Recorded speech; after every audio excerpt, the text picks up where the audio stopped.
we go. I gotta add all those. All right. Gotta add all those items to my inventory. Oh yeah, like I think honestly, a good portion of today's session is going to be paperwork. Which I love a crunchy game. Let's go. Let's go. Well, you know, I was just about to say, you know, like we say paperwork, you know, these days in most situations as being like boring, busy work kind of stuff. But in a system like Pathfinder, paperwork is like important, and it can be very fun because you'll find out that like, oh shit, that I have an item that can do that, and I've just been forgetting about it this whole time. I can bend someone over and ream them. I didn't even know I could do that. Hey yo, at least buy him dinner first. I mean, I would hope, but it doesn't say in the feat that you have to buy them dinner first. That's true. You get to do it anyways. So, anywho, Why am I feeling what was in those tacos? Some other just general things to point out is that the campaign as a whole has been running for slightly more than a year now. So, you know, again, congratulations to everybody for making it through one whole year of just like the absolute worst fucking gaming experience that I can provide. Yeah, this was terrible. I don't know about you. I don't know about everybody else. Garbage. Garbage. Absolute. Complete crap. But 2 out of 10 will play again. God, I got you really. games and shit, but I come back every week. I mean, really. This is the worst experience of my life. I want to do it again. It's like that one scene from Star Trek: The Next Generation, where Data is like at the bar with Gyna, and like she hands him a thing, and he's like, "Oh, that is horrible. That is disgusting." And she's like, "Do you want more? Yes, please." Of course I will. Data was my favorite Stressed character. me out beyond belief. Awesome. Like, let me get it again. At least Tyler with Picard and maybe Riker. Oh, and who's the the reading rainbow guy? The thing is though, is like you're talking about like cool things though that like we could have, like we find out that's in our inventory, and I was like, I remembered specifically after we were done fighting the Kolo tribe that I was like, oh shit, Callie has implosion dust and I never used it. I could have literally killed the boss in probably like a single turn. Imagine if you said that as the bomb. That would have killed that kid like 5 times over, honestly. Why do discourse keep telling? Yeah, I forgot that I had that in the what was it? The other thing that just the smother shroud. Yeah, the thing that just melts things, your face and whatnot. Oh my god, why do Discord keep ratting on people? Yeah, no, the funny thing is like I realized that at like when I was going to bed, like the night of like the game, I was like, wait a minute. I have implosion dust. Why the fuck did I not use it?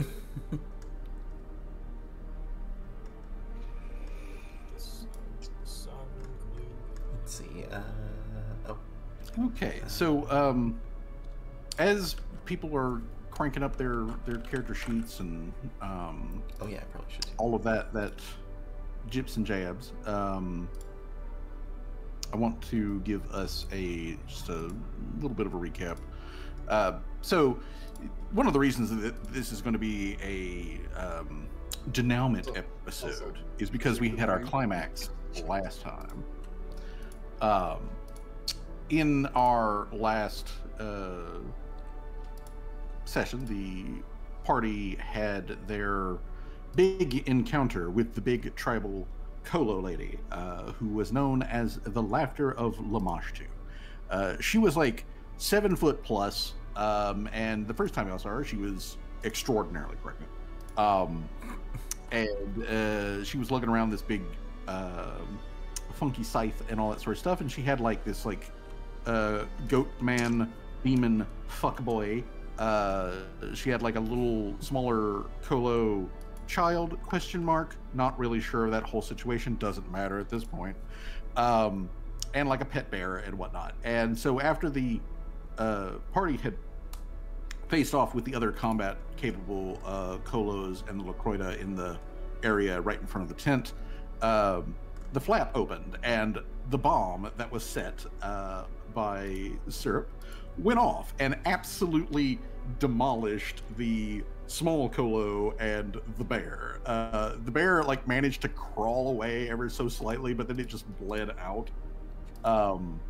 So they were completely removed from the battle, like literally the moment initiative happened. So after that, though, out came the Goat Man, and he proceeded to be very homophobic, causing like damage and slight amounts of trauma, as he was naked and on fire, and also a demonic Goat Man. Just all general bad things. Yeah, just all general bad things. Meanwhile, like Laughter, who herself, just to point this out, the Colos, their faith leaders, like the title that they give their faith leaders, are bone keepers, and the Laughter of Lamashtu was herself a bone keeper, and she had several bones of multiple humanoids of different ancestries, which included like a human skull and that sort of stuff, as like part of her armor, clothing, jewelry sort of like setup thing that she had.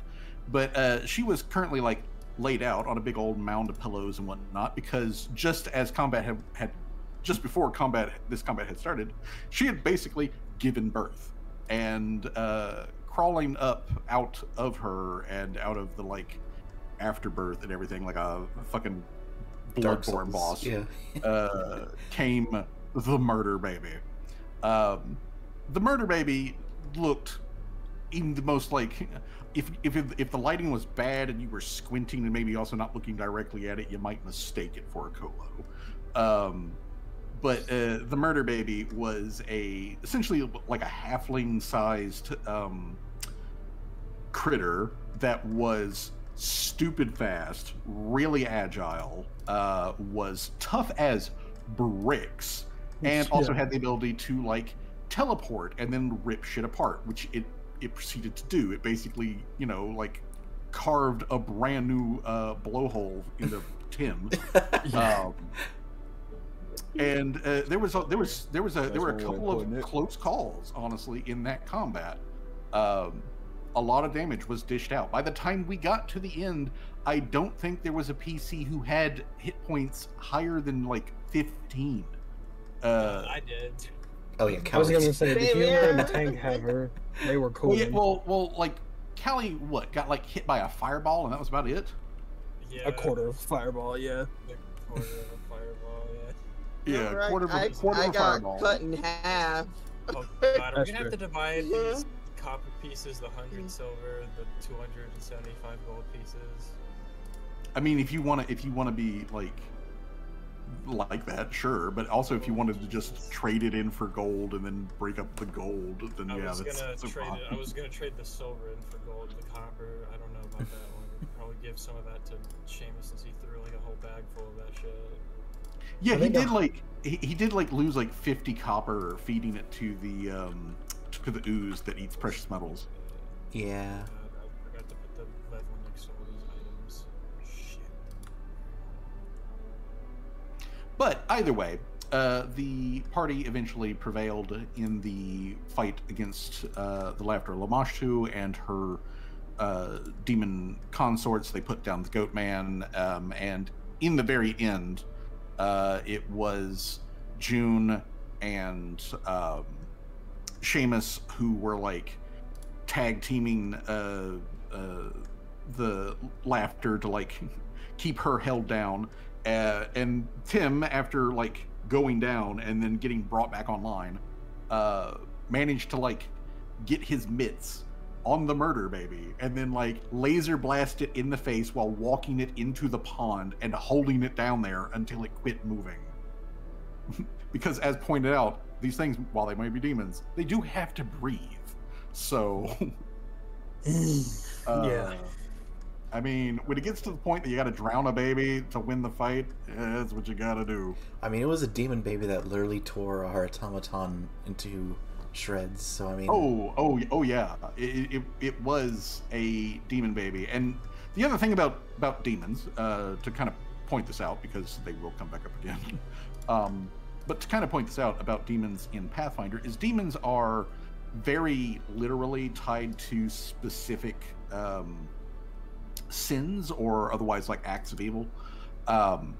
And you can cause them damage by like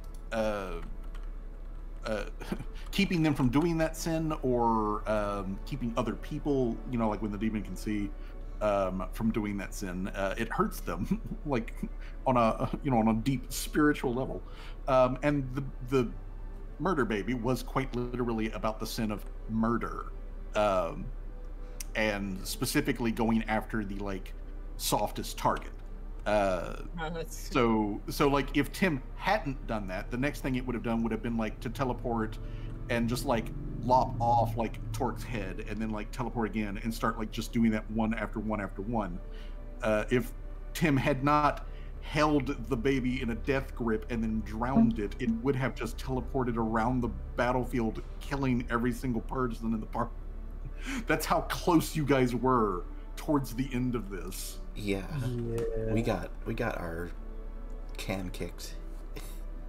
You did. I'm just you did get your can kicked. I'm just fortunate that the murder baby decided to go against the one metal dude. Mm-hmm. Well, I mean, the thing is that like the murder baby doesn't really care if you're made out of flesh. It was actively trying to murder Tim. And Tim was just simply the target that was not currently engaged when it first like walked onto the battlefield. So that's just why it rolled out that way. Tim had taken out the Lakota, and then as soon as he's like, take a breath, bam, murder baby, howdy doody.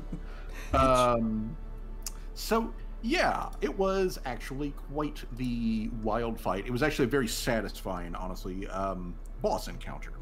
After which the party did some looking around and found that these Kolos, which had been, raiding, had in fact pulled up some relatively decent loot.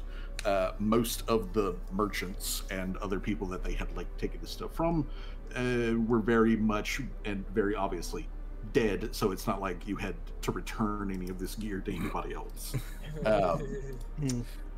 So there was all of that, and then after the fight and coming through the camp to see what was worth taking and everything, the party returned back to the small village of Yellowstream to let the people there know that the threat of the Kolos had been taken care of. The Kolos, which in the previous session had been pacified and were kept in the barn, were still in fact in the barn waiting for the quote-unquote Great Mother to give them orders. Piss water or whatever. Yeah, and feeding them cheap beer and whatnot, so they're slightly drunk and very docile. But either way, the party did decide that they were going to rest for a day, because they did just get their shit kicked in. While they may have survived, they did get their shit kicked in, so they needed to rest for a day there at Yellowstream before heading out. And then the general idea, I believe we said, was that the party was just going to hit the road and go back to the camp, screw whatever might be going on in the town of Laurel, and just go home. Fuck this shit, I'm out. We go home. I mean, I think we said we were gonna just collect our reward, but just like fuck off right after and just go back to camp or the homestead. Yeah. Just head back to the homesteads after collecting your reward here in Yellowstream for the quote-unquote optional quest of taking care of the Kolos. My inventory is filled with garbage, dude. There's so much stuff. Just like every RPG game. Mm-hmm. Eventually, it all becomes about stuff management. I got just to list off some of the things. I got calcified hooves, the destroyed firefly robot body, a bunch of Lamia parts, Jesus. leather scraps, and a whole writing set. just a Just name a taster. couple. Just a taste, yeah. Just a- That's not even counting some of the, cause like, did anybody say they wanted the thundering? Nobody wanted. I it? did. Oh, okay, yeah. Then I'll take that Yeah. in my inventory. I'll take the I was like- Thundering Rune, but after you copy it, so we can put it on more stuff.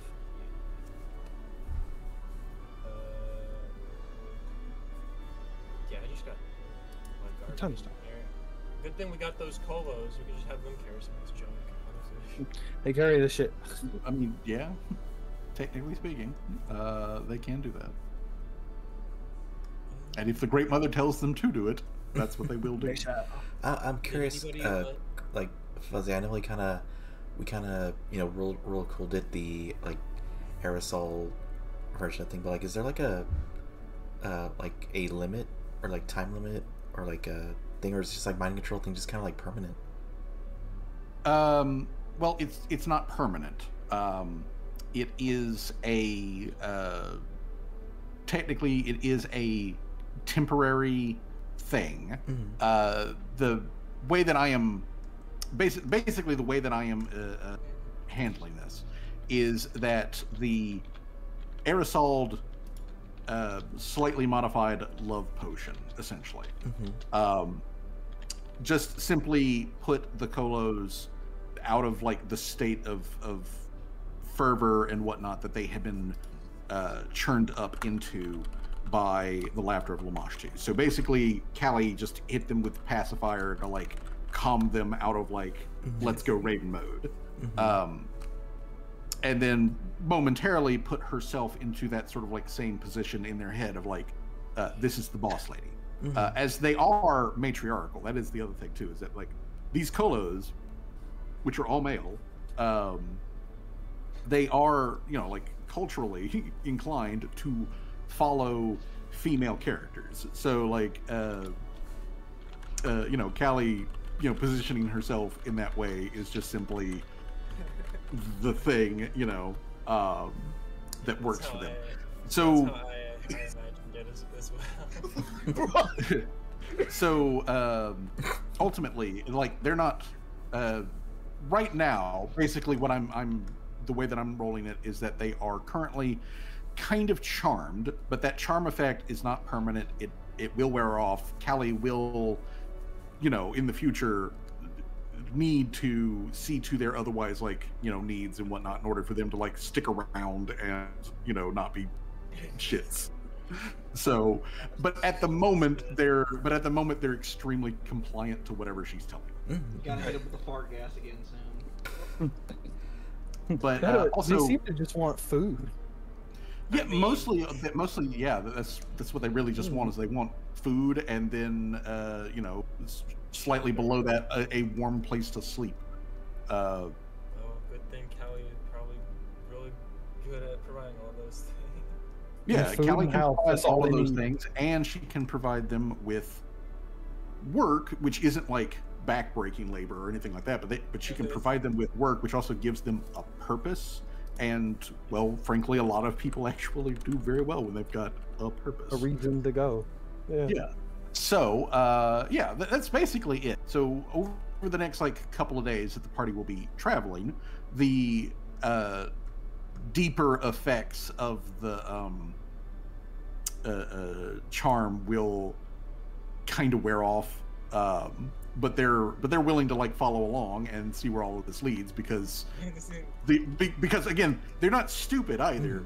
They know what probably happened. They got like hit with a thing, locked up in a room, and all of the other colos never came forward. It's like, Gee, I wonder what happened. these people left. Our Colo brothers never came for us. Let's follow these people. I mean, Follow on one mom. hand, you guys are strong, so they don't really have a problem with that. They respond to strength that way. But the other thing is that like they were also basically crunked up on the same sauce, essentially coming from Lamashtu. So technically, they're also kind of glad to not be under the rule of Lamashtu. Yeah, I can't imagine. I was like, yeah, you kind of replaced like like a tyrant, yeah, like demon god with just like Callie, and Yeah. you know, maybe, Which is maybe a tyrant fish god. Not so much tyrant, Yeah, less I was tyrant, gonna make sure. I was gonna make a joke. I was like, there'd probably be no difference in like June's eyes, but yes. All I was gonna mean- say is that June is gonna keep an Slightly eye more on moist. them, you know, like, 'cause we, like, I imagine they kind of like are, you know, the Callie- mind control gas are not, you know, kind of mellowed out a bit, you know, as like Fuzzy said with the whole, like, not having to do demon worshipping stuff like that, but it's just like, you know, we still essentially have like a group of kobolds that, or not kobolds, kolos, that you know are like, you know, like I wouldn't say like a powder keg, but like, you know, they could be set off if we're not too careful about it, you know. Yeah, that could very much happen. Callie wants to talk to the colors. Well, you have the opportunity to talk to them. Callie is gonna.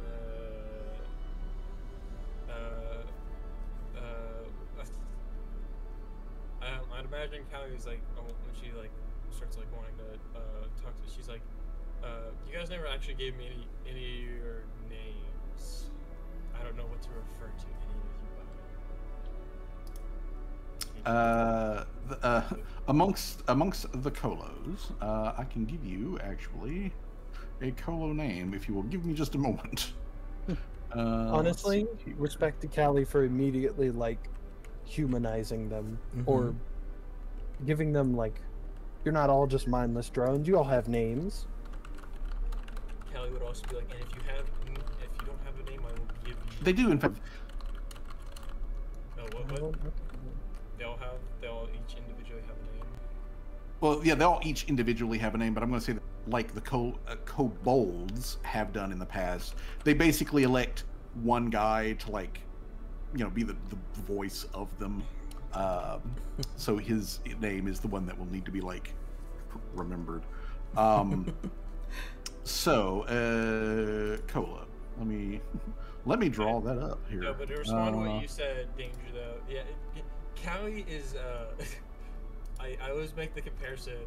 She's like, if you were to have any supervillain character as your boss, I think you'd want Callie, because, like, she might be evil, but, like, she does care about all of the people that... Oh, yeah. Callie is like, Dr. Doom. yeah, Dr. Doom.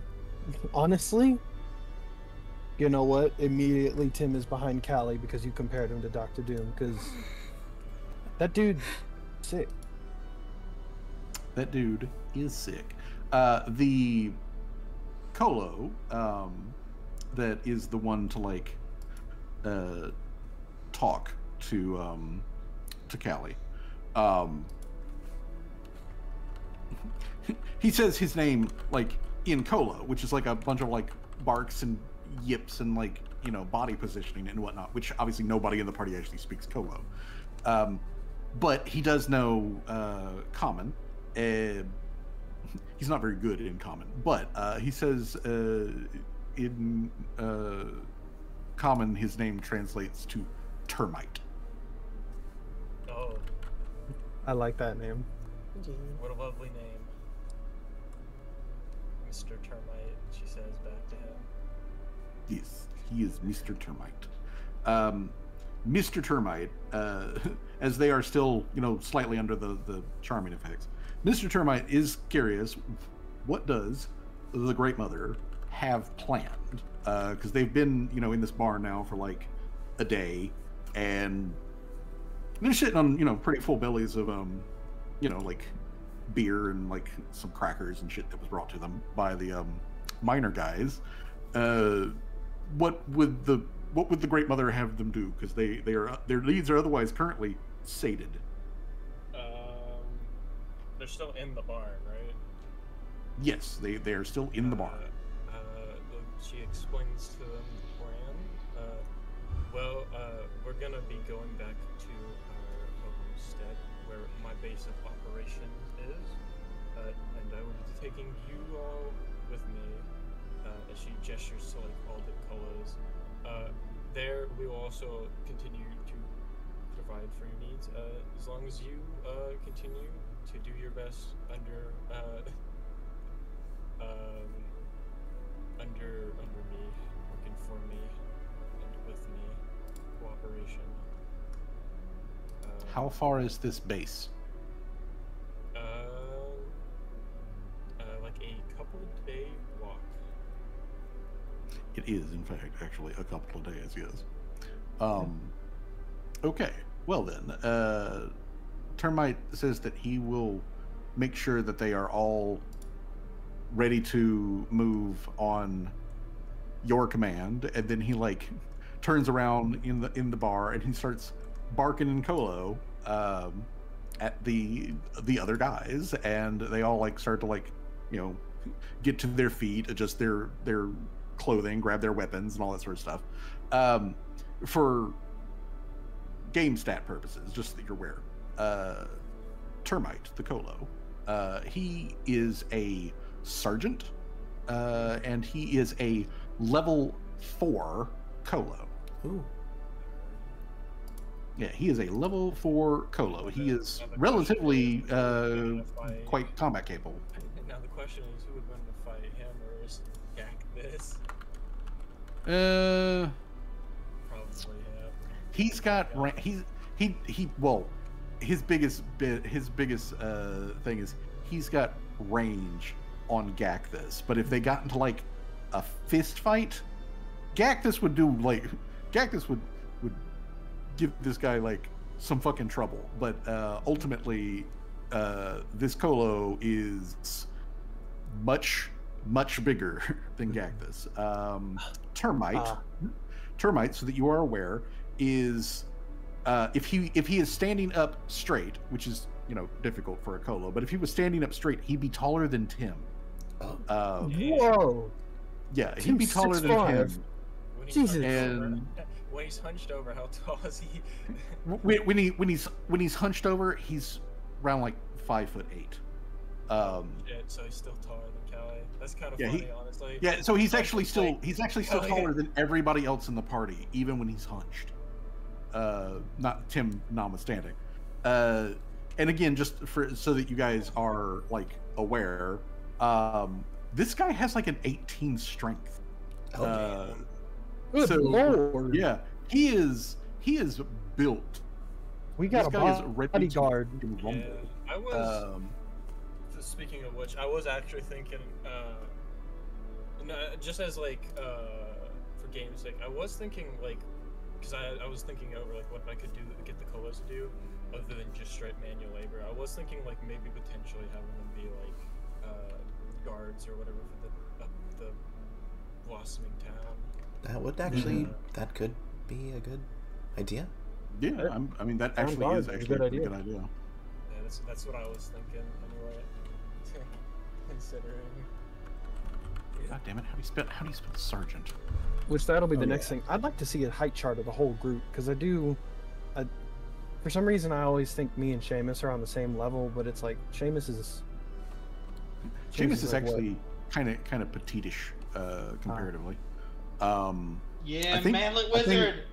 I think because I did actually check Seamus's sheet and it's not written down, but I believe at a previous point it was said that like Seamus height wise is somewhere like a little bit taller than June, like by an inch or two, and June's only like what 5'3". Two.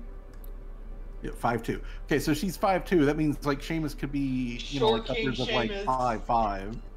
You know, he could be somewhere between like 5'3" Wow. and 5'6". Allie then also Which means the Colo is still taller than him, even all like hunched up and curled. Callie, Which makes it even more amazing of all the huge people I was able to suplex. Yeah, Callie being 4'2", looking up at this massive Colo man. She also then promptly asked Mr. Termite, "Can I touch your ears?" He gets down on like one knee and like, you know, puts his head forward and looks down. So he's got like the big, you know, radar Colo ears, and they are the very like rounded um, not quite bat-like, but like an actual like hyena. Like the they GIF I are posted. very round and they're very fluffy. Like the GIF I posted in the server. Yes, much like that. He is. He is a rather clean, put together Colo. He is still a tribesman, so he could definitely use like some grooming. But he's not like filthy. He's not filthy nasty like some of the other guys were. Yeah, I could just imagine Callie, like, if anybody else is with her, they're all like, what the fuck? Just like, the other Colos. No cares in the world. The other Colos, so that you're aware of what you're like dealing with here. So like the other 5 dudes, they are hunters. So they are like literally they're hunter gatherers. The woodsman type dudes. They are not quite as big or quite as strong as Termite, but they're not like really that far off. And they are level 2 dudes. Okay, I do want to, since they're all like, since one of them's on their knee and Callie's touching their ears anyway, can I like inspect them, see if they're like, any of them are hurt, injured, or have any like diseases? Yes, that would Just require just to 10 make minutes sure worth they're of all time and healthy a medicine if check. Any of the, yeah, just in case it actually need attention, we can give it to them. Okay, well, DC what we're looking for is a 20. There are some minor bumps and scrapes mixed in with them, just because they are outdoors folk who do a lot of traveling. But otherwise, these guys are currently healthy. There's no mange, and only one guy has like, fleas, and it's not like a bad thing of fleas. It's manageable. Fleas. Yeah, Callie's like, I can help with that. We just gotta get to my shop. Yeah. But otherwise, these guys are ready to travel. So once you guys are otherwise ready to go, so are they. Question. I mean, it probably doesn't matter. Like, we're probably gonna, by the time we wrap up and get to Homestead, we'd probably be topped off. But how many hit points do we regain from a rest again? It's our con modifier times our level, or? Yes, that is correct. It is your Okay. con modifier times your levels, whatever your mod is, times your current level, which is still 7. Mm-hmm. Oh shoot! Do we even add XP from the last fight? We did. We should be at 80. Or sorry, 800. I don't know why I said 80. I did not. Yeah, So we're at 800. Yeah, okay. Yeah, you should be at 800. Thank you. All right. So we're not terribly far off from the party hitting 8th level, which just again kind of is a mathematically funny thing. So like the hunter colos that like is the main body of this colo group that you guys got, they are all like level 2 dudes. So you have 5 level 2 dudes, and the party is currently all level 7, which means you guys are 5 levels above them. That means each and every one of these colos were y'all to get into, where they just suddenly like break the charm and like get all angry about it and whatnot and get into a fight with you. Not only would they go down like bitches, but they wouldn't even give you XP. Ooh, I Funny as that is. that. Not even worth it. Yeah, essentially, they're not even worth XP. You'd get XP for Termite, but only barely. I Since forgot he's about level that. 4, since he's level 4, because in Pathfinder 2E, once a creature's level falls outside of within 4 of whatever the player or party's level is, then they're not worth XP. If they're 4 levels below, they basically don't count. If they're 4 levels above, you're getting murdered, which means you don't get XP because you're dead. So yeah, that's currently the way that goes. And I'll point out that the Murder Baby and the Laughter of Lamage 2, they were each level 7. Like those guys were each like level 7 creatures. The Goat Man Demon Fuckboy, he was a 5. And then the other like colos that were in there, there was a bone keeper who I had applied the elite template to, so that they would be within like like a good XP range for y'all. And then the other guys were like termite. They were sergeants. So termite here is as good in a fight as any Colo who were kind of giving you guys the biz for like a couple of rounds. So he can definitely put up a hell of a struggle versus high level PCs like you guys. If he were to suddenly go on a murderous rampage all by himself in a town full of commoners, he wins. And he doesn't even get XP for the entire batch of commoners that he downs. Ew. Because the commoners are all level 0. So for him, he doesn't even get XP. But yeah, so either way, you do have the one really big Colo guy, who is just stupid strong. And then you got these other slightly smaller, slightly less strong, but still, packing when it comes to just the strength department. Colo guys, they would actually legitimately be extraordinarily good security force for Callie's workshop and just like the general area around the homesteaders and everything. So legitimately, actually, that would be a very good idea to sort of like point them towards. And we can even arm them. Yes, you can arm them. Again, just to point out what these guys like come with. Each one of them is wearing hide armor. It counts as leather armor stat wise. There are 2 guys that are both wielding cleaver like battle axes. They're both like dual wielding cleaver battle axe. Go get a drink and I come back. What's happening? We're just talking about the equipment. Yeah. We did disarm them, but like their gear that they had on them was like leather armor and like one had like dual wielding axes. Two of them had the dual wielding like cleaver axe. The other guys just had like short swords.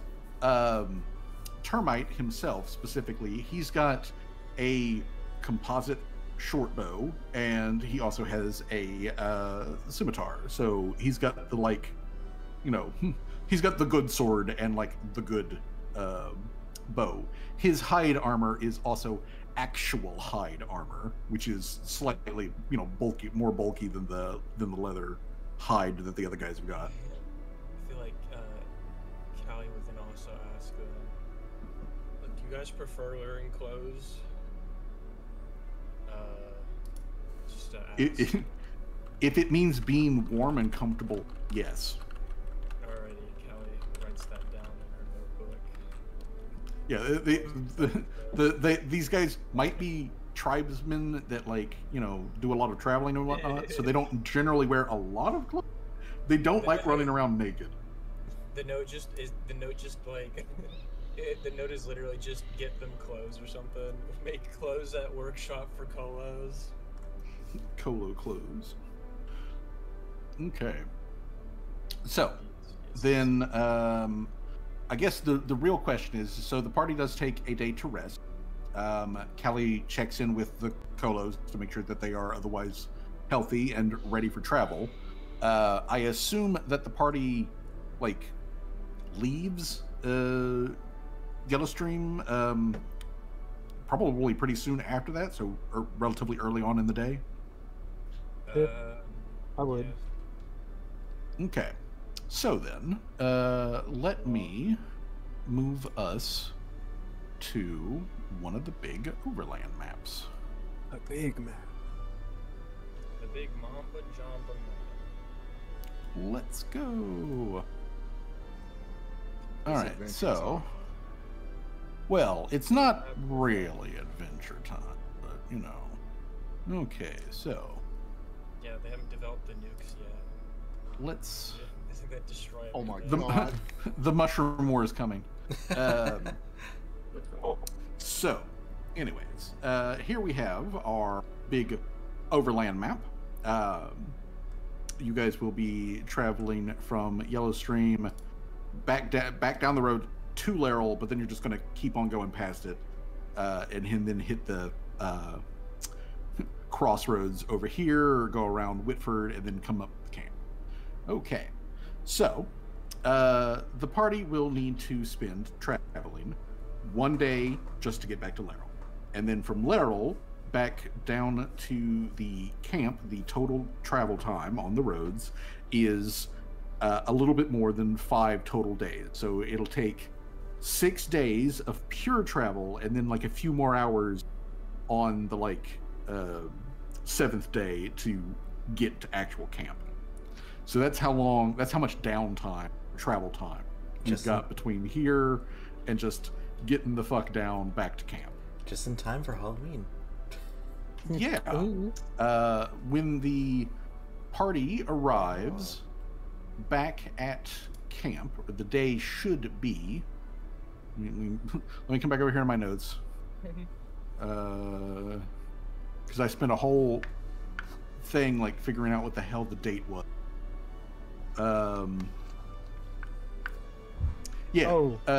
So you guys will be arriving back in camp on October 29th. Just is when y'all will get back.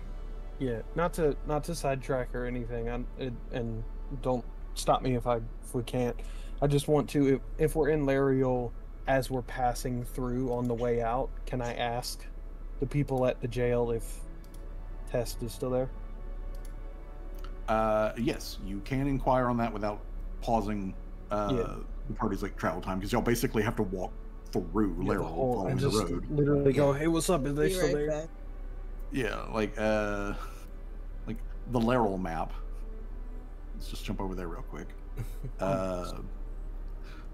The Laurel map, y'all guys will be coming down the road here, and then just have to walk past the Don't I also have the to bunker. Go pick out with Permanent Love as well? Oh yeah, you would need to do that to pick up the thing. So again, this doesn't slow y'all down or anything like that, but it is easy enough to do that. Casting more. Apollo's falling behind her. Heyo, and There are, when you guys roll back into town. First of all, the town is still there. There's nothing unusual about that. It is the temperature is still cold enough for snow, but it hasn't actually snowed since you guys left. So most of the original snow that was coming down when you guys got here, there's only a little bit left in the catched in the building, places that don't get direct sunlight, that sort of thing. But when you guys do come back down through here, Laurel is actually running pretty smoothly. Nothing the weird shit. Apparently been cleared up. Hopefully. The building, when the party does walk past that area where there, that building is still very much roped off. They've got basically police caution tape up everywhere. All of the windows for all four stories of this building, or excuse me, all 5 stories of this building, all of the windows have been completely blown out. And there are scorch marks on the building that there definitely was an internal fire of some variety. But otherwise, everyone's acting pretty quote unquote normally. There are a lot of people on the streets though who do eye you guys a little bit longer than just pure curiosity of you don't look like you're from around here kind of thing. What was it? The tank or the colos that was doing that? Well, at this point, I kind of at this point, Mr. Servos and Tim basically are the first attention grabbers, and then the rest of you are just the eyebrows just ratchet up, and then the colos marching in sequence behind you guys. Then gives it. And then their eyebrows just really shoot up, but nobody says anything. Mm-hmm. Nobody says anything to you guys. When you do stop by when you do stop by the bunker, Tim, for your information, Test is still in custody. They have been cooperative and otherwise like well behaved during this whole ordeal. They are not being charged with any like violent crimes or anything like that because they can't tie Test to any sort of like violent crimes. It's all just basically some breaking and entering and like petty theft. So according to the law here in Laryl, assuming that like nothing else runs afoul with it, Test will probably be put into a prisoner labor group, which they keep there in the bunker.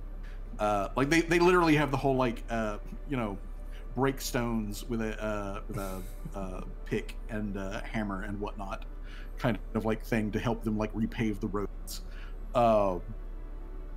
So assuming that nothing else, the road that Mrs. Servos destroyed when she landed on top of the road. You're gonna fix the hole that you made. But yeah, essentially, so long as nothing other untoward happens, Test will be put into the physical labor to work off their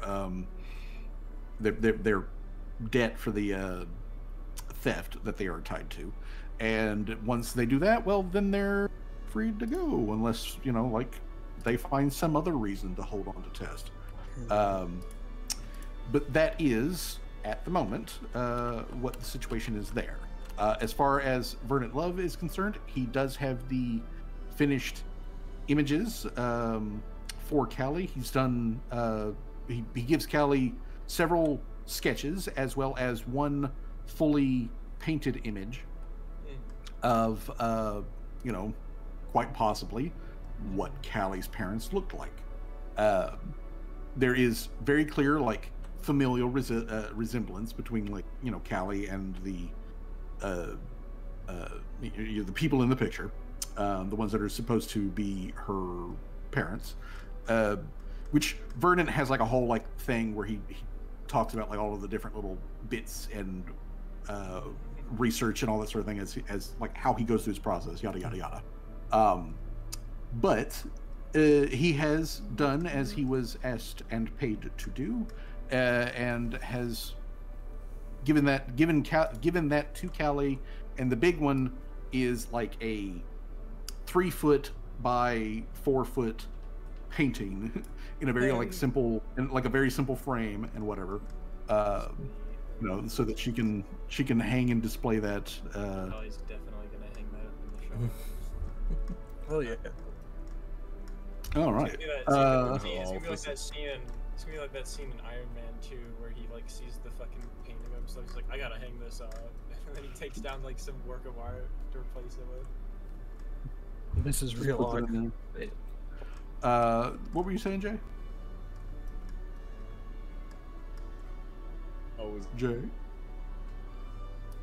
saying in her office. I said in her office.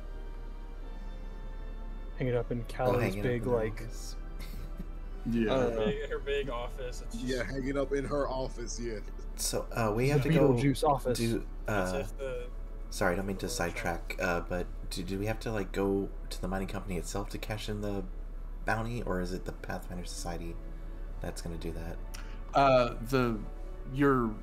You are supposed to specifically report back to camp and talk to the Pathfinder representative there. Yeah, that dude. That's where you do the actual that turn dude, yeah. in. Okay, just I just because had a funny confirming. idea. Whenever like the group gets back to the bunker, Callie then just like walks up to the guard who said that they sent us there to die, and is like, "Guess who lived, motherfucker? We're back." Bitch.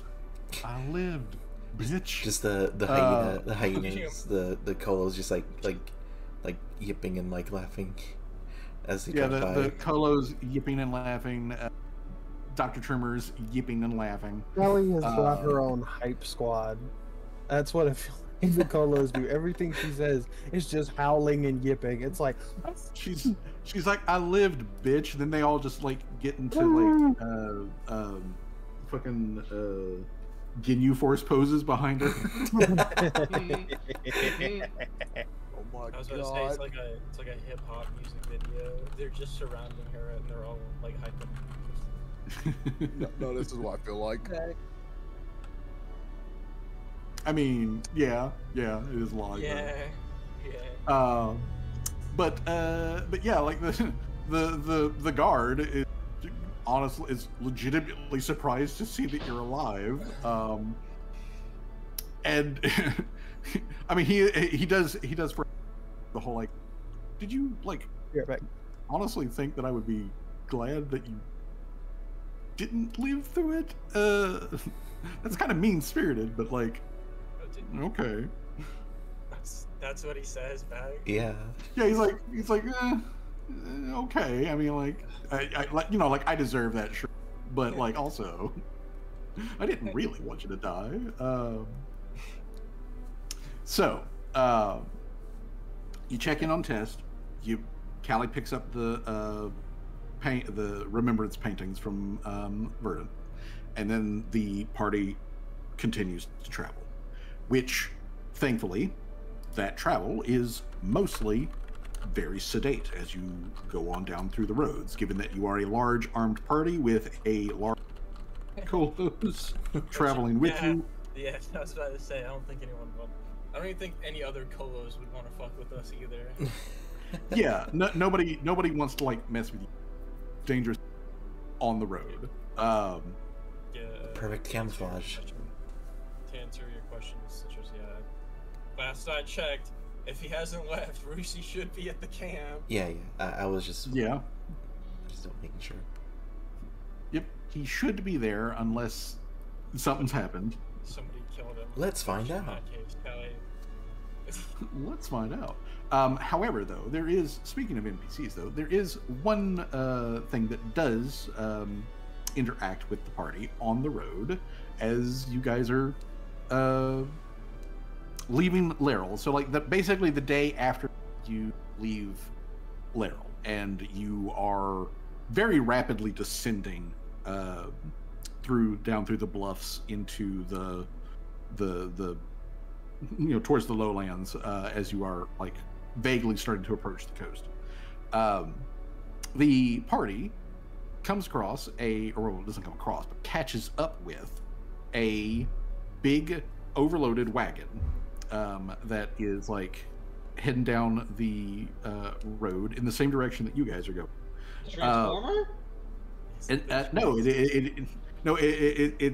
not the Transformer guy, but it is somebody else that like Tim, June, and Torque have met before as the driver of this one horse wagon is a very tall, lanky monkey lady, a Venara woman. It's Alma. Oh. It is Alma, and the back of her wagon is basically packed with her entire inventory from her shop. It's Alma. The shopkeeper. Yeah, the shopkeeper. That Callie isn't allowed to go to yet. She's not. Yeah, for at least another couple of days, the sigils continue to work on Callie. Yeah, at least a couple more days.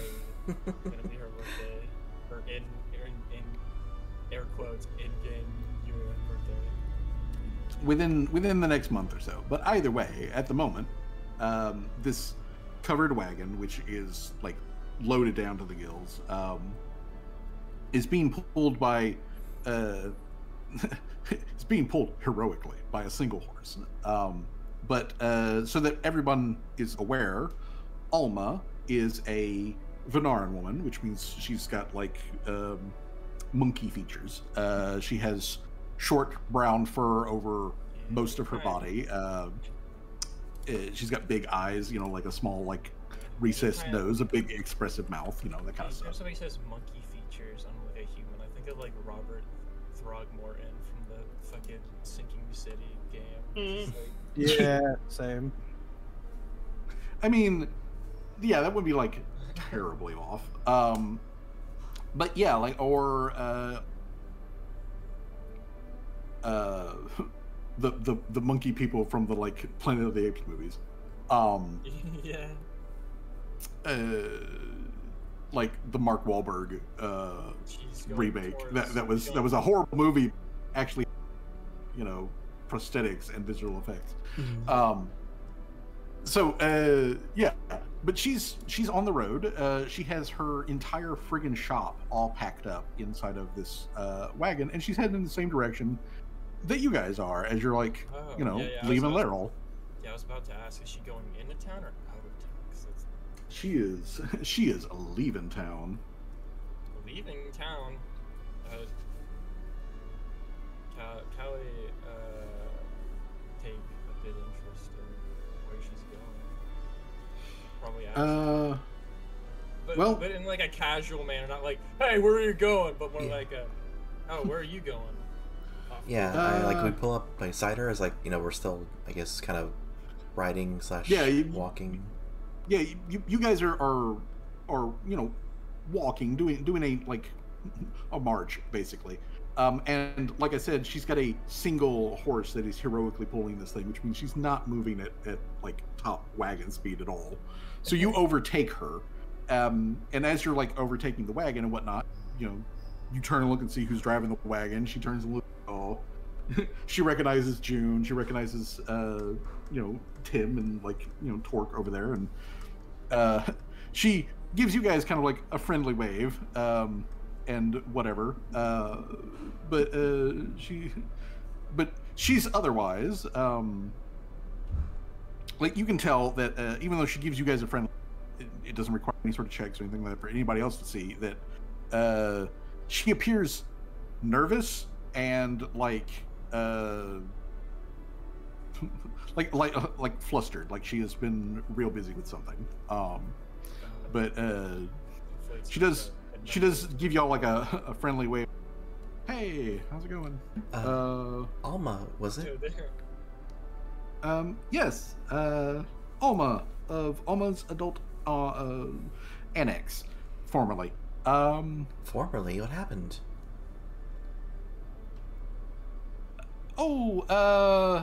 There was a thing that happened in Laurel a few days ago. I don't know if you're aware of it, but there was some stuff that happened, and and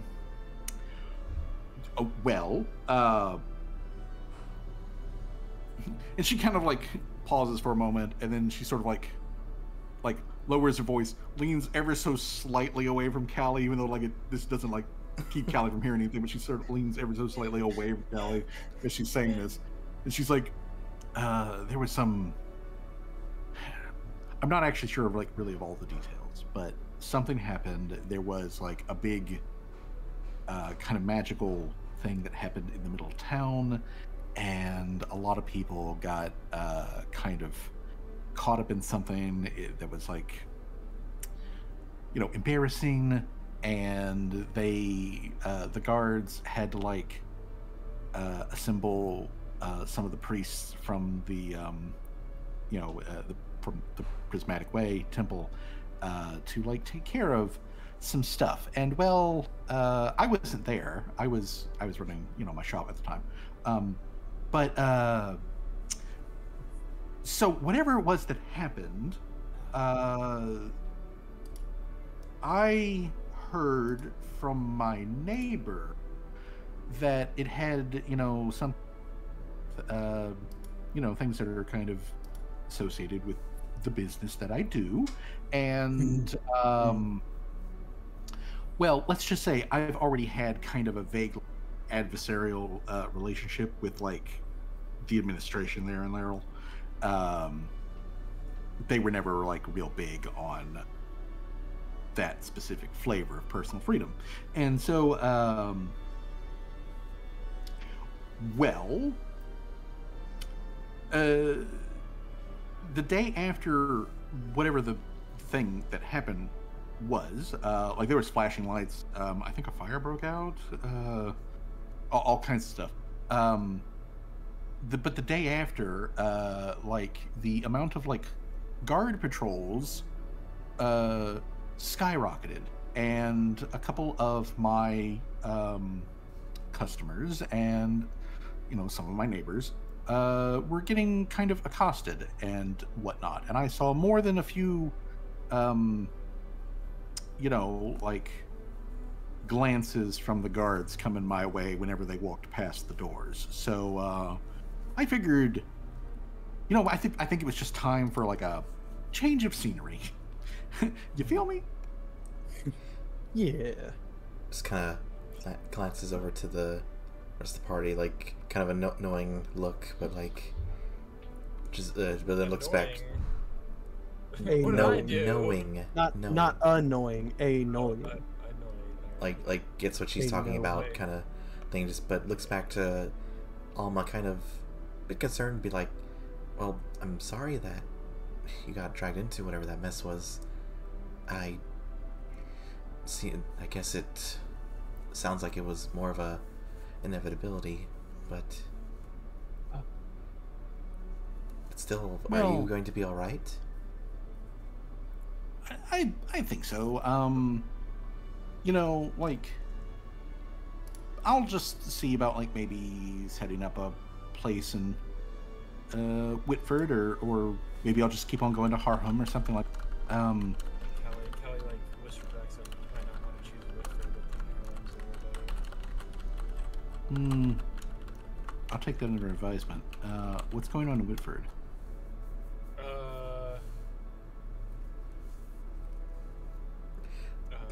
Let's just say the area is a bit stuff. It's a military town. They might not prefer for you to take up shop.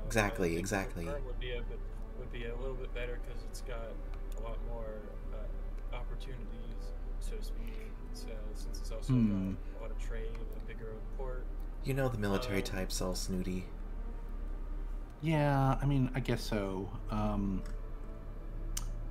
That's a good idea. Honestly, thank you for the advice. I think I may just, keep on going. I've got enough rations to finish up that trip. It's just like an extra like day and a half or whatever past Whitford to get to Harham.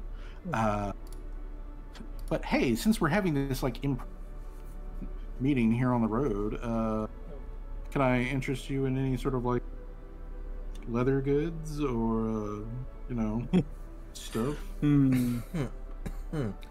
How much was that?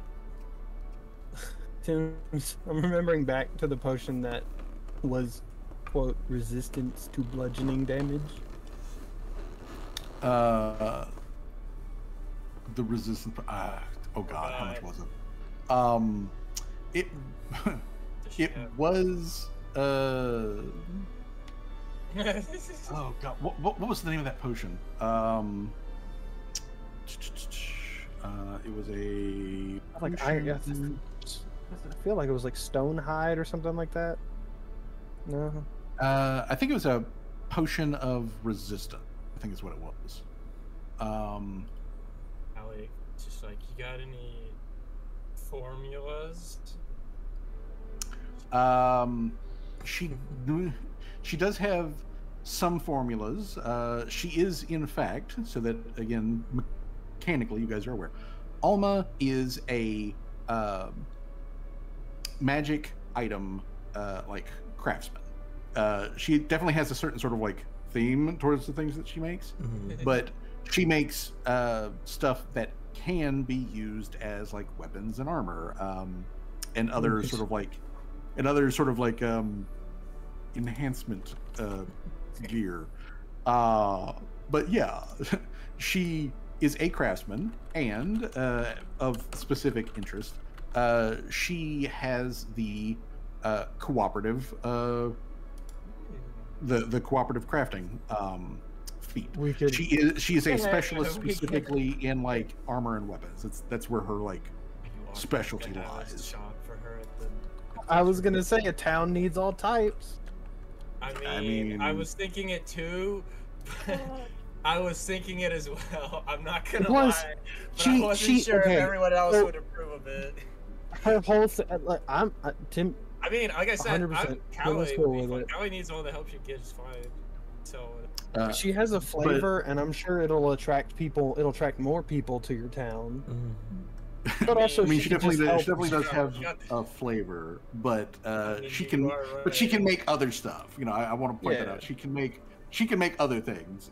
That's just what her like personal hobby basically is. yeah, I feel like when she's like looking through like all the formulas and the things that she kind of Callie would mention, the whole like, oh, like, yeah, I'm something of a craftsman myself. I got a workshop back at our town that we're going to. Something like, you know, just like hint, like, nudge. Well, I don't know if it's that kind she of does. workshop. Well, yeah, it's not quite that sort of shop, but Callie's workshop is set up to be able to do leather working and whatnot, which is really the thing that like pings Alma's like, you know, almonds. Activates her neurons. Is that like it is set up for, you know, minor forging as well as like leather work and stuff like that. So yeah, actually that would be the kind of stuff that she would need, and all that sort of stuff. So essentially Alma plus Manao, since they both have the cooperative crafting feats, means that Callie, with one or the other one of them, can use her workshop. They can cooperate with each other, and therefore bat at one level higher than you know what they could otherwise do. Which means Callie could make at the moment 8th level stuff, or Let's go. 200 XP from now, make 9th level items. Yeah, 200 XP. Yeah. Huge. Yeah, that's why I Huge took time. the cooperative crafting feat. I was like, because like I was reading through all this stuff, because like not only can you craft like blah, but you just get all these bonuses as well for just being able to craft with other people. And I was like, well, since Callie's already got a workshop, might as well have that feat, you know? Yeah, having other specialists around will help. Like that's honestly the thing there. Yeah, I feel like that's the reason that I made Alma in the first. Was... Yeah, I feel like that after Callie's like, I mean, you could stay at our and work at my workshop. She like offers up. Callie says. Get you like a building set up. Yeah, get you your own building set up. Well, if you're cool with that, I mean, honestly, that sounds like the right thing. I would just need, you know, some space to be able to like set up a shop and,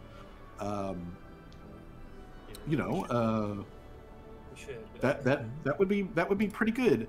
Although I do have a slight question though, before we really seal that deal. What's up with those guys? And she like turns in the driver's seat of the wagon and like points back at the Colos, who are all just doing the like slight bob up and down of breathing idle animation. What's up? That's not gonna work. Callie like laughs a little. Is like, oh, don't worry. They're just coming. They're probably gonna be like some Santa's little helpers. Yeah, they're coming back with us, and they're probably gonna help out at the town and whatnot. As for why they're just standing there breathing, I told them that like a day back that they didn't need to do that, but they insisted, so I just kind of let it happen. Most things do insist on breathing, but but yeah, Alma's just like, okay, helpers, gotcha. And then like, you know, the salesman in her like kick a little further around so she can actually like really like look at the Colos, and she's like, hey, do you guys want to buy anything? And Termite like livens up for a moment and like tilts his head 45 degrees to like look at her, you know, like thinking, and then and then he's like, you make hide stuff? good, good, good shirts and pants. Great mother wants us to wear clothing. I didn't mean it that way. I just said, I asked y'all if you wanted to wear clothes, and you said yes, and then I had a plan to make you some good clothes. She says to clarify, to make sure that there's no confusion about why he said that. Alma kind of blinks at that, and then is like, well, you know, I do know how to make clothing too, so Yeah. I can kind of help with that. All right then. So we have Doc Buttons, a doctor. Mhm. The Doc Button, by the way, is a surgeon, to be specific. surgeon. Mm-hmm. We have Alma. Yep. Callie. Mm-hmm. Yes. Thinking of all the business owners or the people that have like actual jobs in the area. Yeah. Technically, you would have, well, clearly as the biggest employer in the area, there's Callie. Callie. Then you have Doc Button, who is basically an independent medic surgeon. And then you have Manau, who is a alchemist, and also like pet services. So and then you add Alma into the mix. She is a craftsperson who would be able to make clothing and you know, like armors, weapons, all that sort of stuff. You have Massey, the blacksmith, who is quite capable on his own of, like, you know, supplying the entire region with like nails and, you know, like all of the like bolts and bands and whatnot that hold shit together. Nice. So there's all of that, and then you also, technically speaking, you also have Trastram, who, while he is an older blind guy, he is a relatively practiced wizard, and he does provide magical services in that particular like regard. And then you technically not really part of the homesteaders, but then there's also Dan, who is a transport mailman delivery service that goes in between the camp and Vault Chamomile down in the deeps. So there's, technically speaking, there's several independent businesses that I'm trying to go to this town in an RPG, bro. I like this is sick. I mean, yeah, Callie saw this entire like place and was like, "This is free real estate. I'm building this Some town." good, yeah, there's some good real estate here, boys. We gotta claim all the land before the other people. Free real estate. Gotta claim all the good land while we're still able to make a fucking utopian town over here, bro.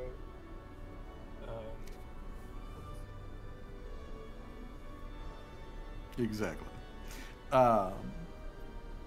But yeah, you do have several skilled NPCs, and between Alma, Manau, it means that Callie will be able to craft and bat higher than her level by 1 on your main groupings of items. Yeah. Aiming for level higher is pretty fucking OP, I have to say. Yes. And with the other big benefit, obviously, of the workshop, which you guys will be able to benefit from the moment camp, is the fact that you know, if you want to make something that's really expensive and you have to like extend out the time in order to like lower the cost of the crafting, it can basically, Callie's just got to be there to start the process.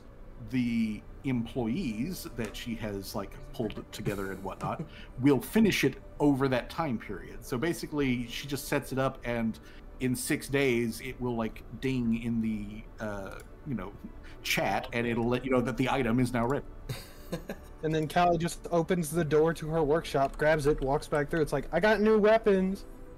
Yeah. Yeah, dude, I need to craft that collapsible portal door. It's gonna be so overpowered. Just like we could be on the other side of the planet, and Callie's like, "Hold on, guys," and then just pulls that shit out of. I Just, literally, walks through, and he's Callie can have- instantly at the workshop. Callie can have literally all but 9 gold that Tim has because I just need to buy a barricade buster and that's it. Alrighty.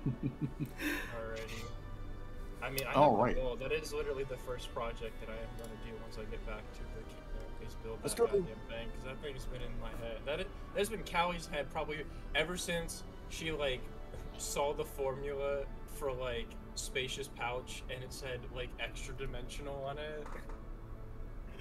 And It she- has getting a hold of extra dimensional items in like every single game that I have ever run. There's always been at least one player that has been the goal is to get a hold of More an dimensions. extra dimensional space or create an extra dimensional space. Because it's so overpowered, just like it's like literally just like, hey yo, DM, I want a pocket like workshop or something, like I want a pocket universe where I can do whatever the hell I want in it, you know? That's why The it's only so thing, good. the only thing that makes it even more overpowered is like way back when I was playing 3.5 in the game that Demoni comes from. She found during an adventure, she found an extra dimensional plane where time moves faster. So like one day on the regular universe was one whole month in this other universe. So she set up an entire like city that was just dedicated to crafting, and she called it like the Crafter's Paradise. Paid an absolute shit ton of money for like high level crafters to move over there and like set up workshops and whatnot, so that she could place an order for an epic level item that costs several 100,000 gold, and like just wait in real time, you know, like 5 days, and then go pick it up Half at a the year is workshop gone, where it's like, I'm where it's back. been like almost 6 months time. Yeah. Yeah, Callie's slowly but surely getting to that point. I'm gonna be honest. I mean, for real. It is a goal, but it is also a thing that I personally have with before, both as a DM and as a player. So, you know, don't worry on your end about like over tipping the balance, because I'm already planning for it. I know the balance. Don't So- say that. They'll only take that as a challenge. Ugh. Don't I mean, know? I it? surely would, yeah. So, either way, so the party meets with Alma on the road, has this, you know, with her, realizes that, hey, it would be beneficial to have Alma set up shop at, you know, right there next door to Callie's workshop, so that they could, you know, teamwork and, you know, create even more wild bullcrap. And since one of the first things on Callie's to make list is a whole bunch of like clothing for colos or whatnot, well, technically you can offload that onto Alma. Alma can make those clothing while Callie is busy doing other things. So with all of that pointed out, the party continues their trip. There is some minor weather along the rest of the journey, but it is thankfully only minor. There is a heavy downpour, a mix of rain and like some, you know, like icy mist, because as y'all get, you know, further down altitude, closer to sea level, the temperatures are not quite enough for like snow, but they're hovering at just above it. So we finally reach the 29th, and roughly about 9 a.m. the party, very much road weary from like a week of travel, finally rolls back into camp. So let me move us over to the camp regional map. Would you say in this time that we've fully healed? Yeah. Oh yeah. During this time, you would have had ample opportunity to get your regular rest in, as well as be seen to for any like lingering hoo-ha that might be. As Cool. half of the party at this point counts as like field medics. God, look at how long it's. I mean, not look at like how long has it been since we got a look at this map? You know. It's been a minute. It has been. Yeah. It's been a hot minute, and this map also needs updating. That's on a personal thing for me. Yeah. I wasn't For trying this to say for this look next bad, for this next thing, but that is a big thing for me is getting this map it's our old stomping grounds updated. But yeah, these old stomping grounds, which are going to rapidly become what happened? The pheno. What happened? It's not what I wanted. Uh-oh. What happened? I will say on my sheet, for some reason, I have a -3 to my armor class and then -1 to like a couple of stuff, but I Oh. don't have any negative effects. I don't know why I might. Wasn't that something the baby did to you, or like it poisoned you? I think it's you might have still a condition on that you haven't changed yet. Or Oh something. yeah. No, I don't have any conditions on, Oh, unless really? the DM put a condition on me that's invisible to me. That's a secret Well, basic you know, tool that's- for later. I mean, that might be a secret tool, but let me check. Oh god. Oh no, I don't like that. Tim's- No, Tim's thank gone you. full dark bot. Just Okay. Yeah, I see that -1 on there, but what is that from? Stubbed his toe. What's stubbing going my on toe here? over and over again. It's giving me a -1. We get there. Yeah, Ah. Callie's gonna be very happy. Oh, Birthday yeah. is coming up, and she wants to probably talk to her brother. I would assume. Oh yeah, Callie's turning what? 17 or 18? 18. 17, 18. It No depends. longer a minor. Yeah, no longer a minor. is how it is because Callie hasn't really kept during that 1 year. She didn't really keep track. So Callie's killed a ton of people. I don't think at that point you're a kid no more. Callie can drink, Callie can smoke, Callie can meet whoever she wants to meet at this point. She built Yeah, but built like, an I said that- empire. It's I was fine. It's like I was about DVC to say, logic. But in the eyes of the government, though, she can't drink alcohol. Yet. We're gonna squash that government, so who cares? Become the government. True. Why do you literally have a negative I don't everything? know. What is going on? Tim's just crippled now. Oh no. If anything, Tim should be the one that has a -1 and everything. He got like eviscerated like 2 times in like the span of a Well, week. I mean, yeah, he did. He did get eviscerated. Tim just gets destroyed Do you time and have? again, over and over again. Okay, Each time he's stronger. Each time he is stronger than the last. I'm back. Alright. Titanium plated. Just Okay, you don't have any like, of that. Like Iron Man, he just keeps learning from his mistakes and making it. You don't have any of those. better remarks. Do you want to? You can maybe put my little token on screen if and see if anything is on the token. Yeah, I don't think it would because. Yeah, I'm not seeing. Yeah, I'm not seeing anything here. I don't know why. Because like I mean, it's even affecting your like class DC, and it's just in there as like a temporary. Huh, what Yeah. the, Um, what the Tim got the yeah. so it- That's Tim's odd. been- Okay. Well, virus. for a hot minute here, I'm just gonna. Yeah, that's fine. Tim, I'm just gonna be going through your thing, like getting rid of yeah, fucking negative it's, one on it's everything. okay. Yeah. But anyways, so the party does return to camp. The NPCs that are supposed to be there are there. Just to go ahead and Yeah. clarify that.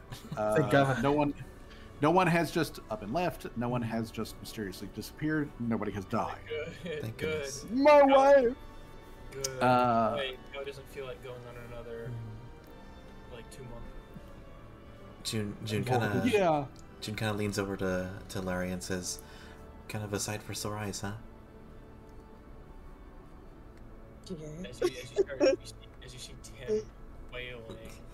It's like she's kind of like saying like it's well, she doesn't want to assume, you know, plant people and whatnot, but she just like she's saying like it's a lot nicer than the cold.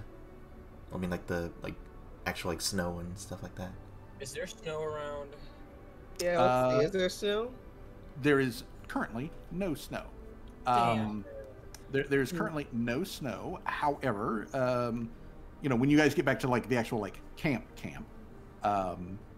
and roll in, first of all, like Gloria is just like absolutely pleased as punch to see everybody. She is very like, you know, happy and expressive about that. And she almost like destroys Tim for like a third time in the span of like a week and a half, as she like almost crushes him before, you know, like she is made aware of the fact that he has been almost crushed multiple times recently. He's a little tender. This is the best way to get crushed. I'd rather go out like this. She disassembles him like Lego. Yeah, but Yeah. she would rather you don't though. Yeah, you just hear like a churning, bending metal sound over where Tim and Gloria are. Just I'll like, be okay. Yeah, like she scoops him up in into a hug, and like honestly, it probably would you know, snap your robot spine if like, you know, somebody didn't like yell out real quick like, he's been hurt. Don't break him. We're still waiting for the glue. We're waiting for the glue to set. Tim says literally nothing as he's being hugged, and the moment that somebody calls it out, he looks at them for a moment and just goes, thank you, but also Thank you, but I choose the way that I die. I was about to say, Kelly just keeps quiet the whole time. I missed you too, baby. Romance is cringe to Kelly. Romance is in fact I mean, cringe. to Kelly, Actually- being romanced would mean having to split up.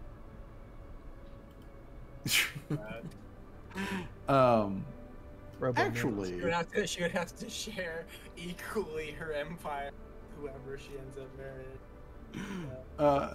That's for a later actually, show. funny enough, that does bring up an interesting question. But it's an in-character question, so I will wait until the appropriate time for the appropriate NPC to ask it.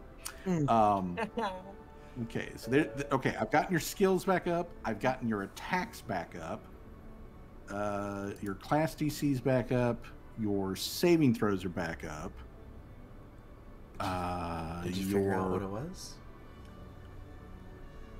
No, I have not yet been able to like a sheet. There isn't anything. I'm thinking maybe what had happened is that because Tim did get a lot of effects put on him over these past like couple of sessions, that maybe even though he turned off the like the you know, the little click thing that says give this thing to my character sheet, it just kept them permanently. Even though he had turned that off.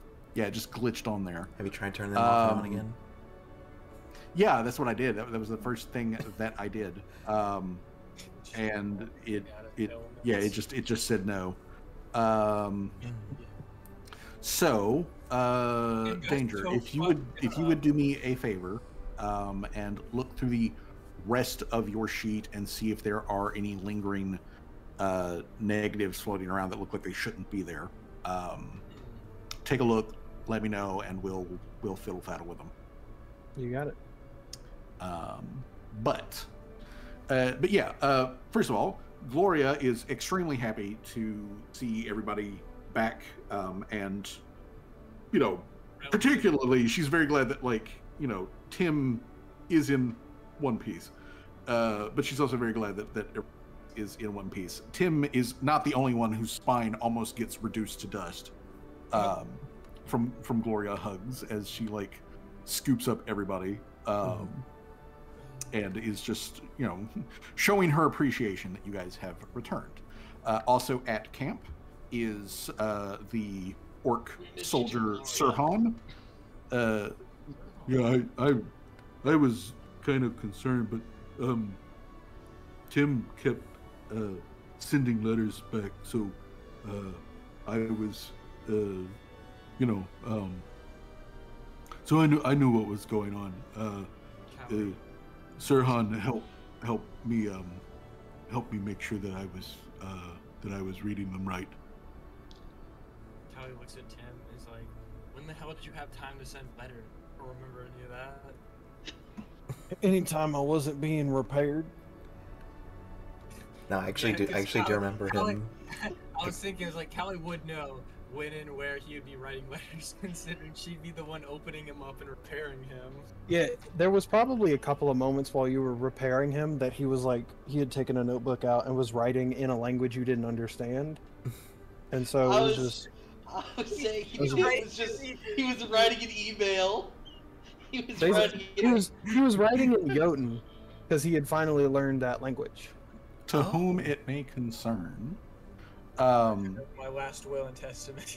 It probably felt like that. I mean, yeah.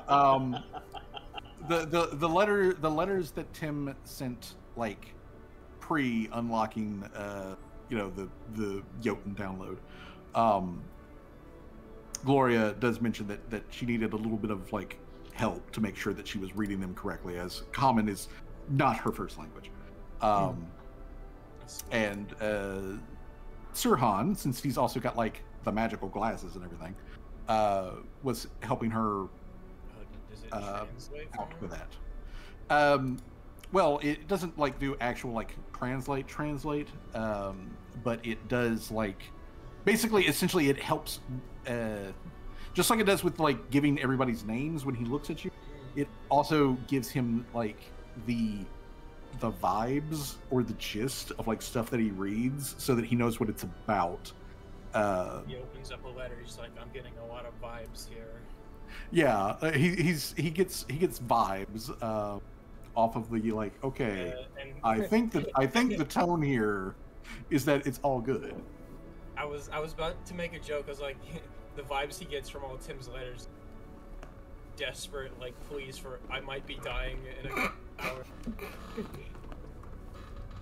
Please, ma'am, I may be dying. Pray for me. It would make sense considering he's got the closest. I mean, yeah, like Tim and Seamus are like high-fiving each other like at the fucking like death line. and then Callie's like sneaking up behind them. He's like, guys, I've died 1,000,000 or so times already. They're just not canon because the Mr. Time Wizard keeps changing the timeline. Mr. Time Wizard. Oh, speaking of that, but Sirhan, after it gets pointed out that he's been helping Gloria with reading some of the letters and whatnot, he's also just generally been helping out around camp, and he lets Callie know that that some of the plants that are in the greenhouse are already ready for like, first rounds of pruning and harvesting and all that sort of jazz. Just about to ask. So that's done. But also he points out that recently, like a couple of days ago, Dan had showed up with some mail. Speaking of, mail and whatnot, and one of the pieces of mail that came in was not for Gloria. It was actually addressed to June. Huh? There are 2 envelopes which are addressed to June. One of them is a very, like envelope that just simply that has June's like name in handwriting. And it is addressed to just simply June, care of, like directions and whatnot, like to camp, kind of like thing. And it has a stamp on it that looks like a smiling like mouth, you know, like with teeth and everything. Although the teeth are like a little pointed. Vampire. So well, more like all of the teeth are pointed, not just like vampire fangs. Yeah, I was about to say that they all like pointy teeth.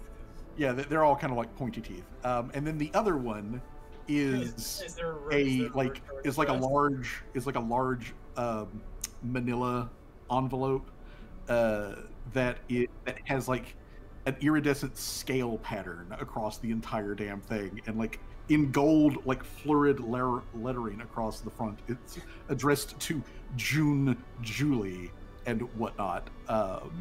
Okay, I can have a couple guesses as to why this came. She is a bit taken aback. She wasn't expecting mail, especially out here of all places. But she takes both of them, and she opens up the iridescent, kind of scaled one first. Callie steps away a bit in case.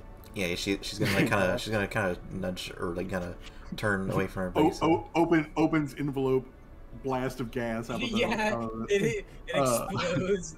It's like in like a nuclear. Tim like walks over and was like, "Do you want me to open?"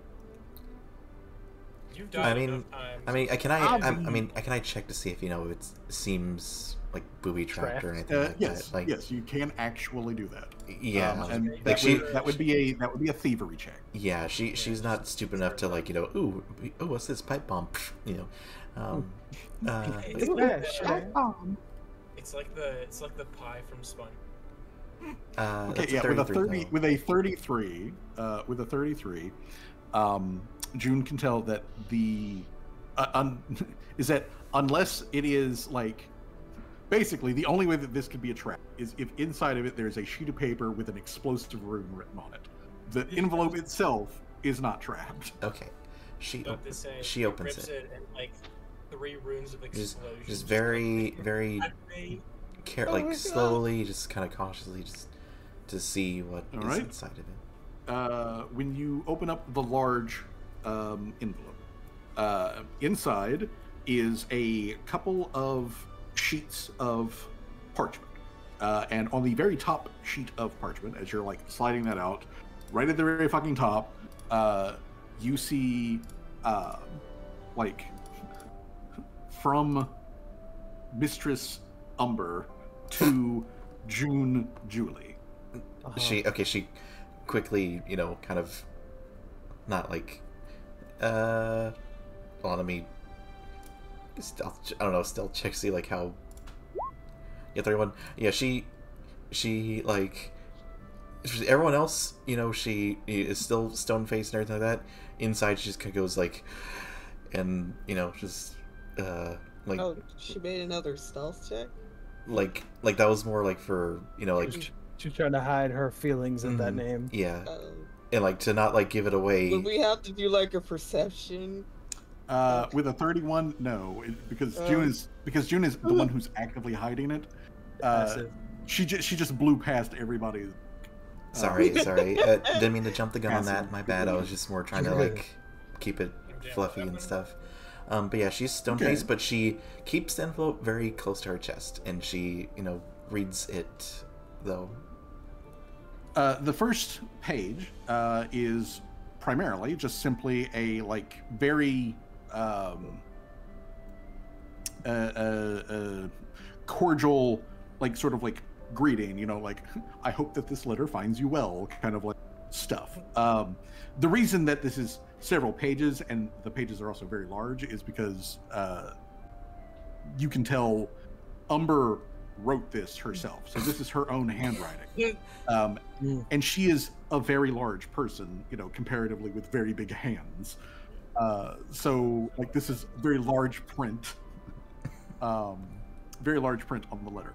But she writes in like very smooth, flowy cursive, handwriting, and it is in proper imperial script. So like this is exactly like what all of June's history as a scribe would have taught her.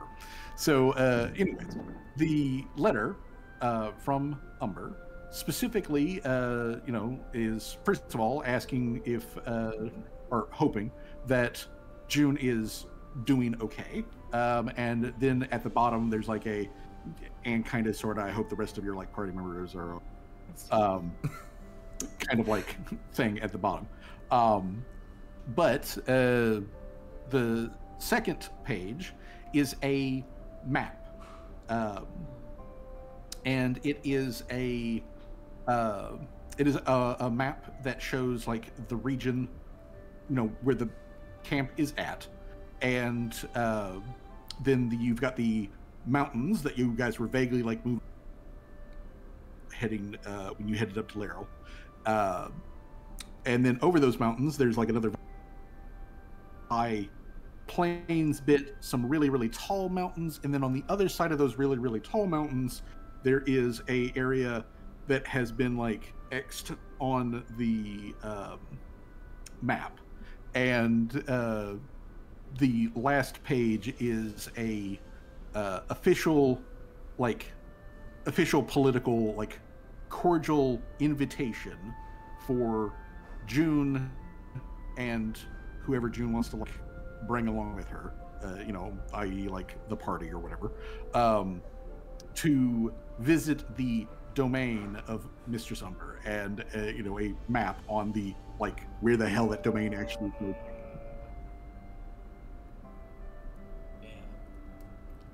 She again keeps this very close to her chest and tucks it in neatly into the envelope and just says, and I mean, she I like don't think you need that much stealth. I don't think Callie would care too much as long as yeah, at well, the moment like she realizes there's no explosion runes, the moment she stops caring, honestly. but yeah, she is trying to play it cool. Looks over at Torque, sees that they're chatting with Sharon, and she without comment on the what's the contents of said envelope, she goes to open the next letter for her, I guess. What were you saying, Jay? Hello? Just to let you know I'm still here. Oh, okay. I thought you were asking June what the envelope was. The second envelope is literally a business thing, as this comes from care of the merchant that you worked with down in Vault Chamomile that you took stuff. I was right on both accounts. I thought the first letter was business, the second one was gonna be from. God damn, I'm good. Hey, but basically, what it is saying is they would like to continue to work with you, and specifically, if you have time in your schedule, they have they would like you to make a pickup and then a delivery. Basically in the opposite direction. Pick up from Arham, delivered to Chamomile. Damn. And of course, they have in there, like not only those instructions in there, but also like your reimbursement in like gold pieces, and also like gear if you so choose. Kind of like thing. Now the question is, does June also hide this from the party? June is not actively hiding her reaction to this one. She is kind of haws at like, well, not like ha-has, but like just like like as she didn't quite forget about it, but she wasn't expecting for the I guess like that one delivery she went for, like that guy to, you know, not quite seek her out, but like, you know, say like, hey, you want to do another delivery for me? And she just kind of tucks those in to. Did she say that to the party about the delivery? Well, if they ask about it, I mean, like, you know, if she, or like ask what the envelopes were, but she just kind of. Allie asks about the first envelope, the one you just read, not the other glowing one. That one. She says that back when they were in the what was the city's name again, GM? Vault Chamomile. The underground city is known as Vault Chamomile. Vault Chamomile. That's right. It was. I remember the chamomile part. It's the vault part. She says that she did an errand for a merchant. You know, like it's like, you know, kind of like a kind of favor, kind of like, you know, just like a little thing on the side to make money, and they just asked for, you know, like another thing.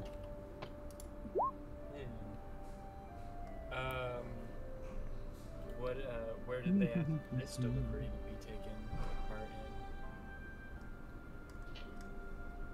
in? And what was it was to Whitford and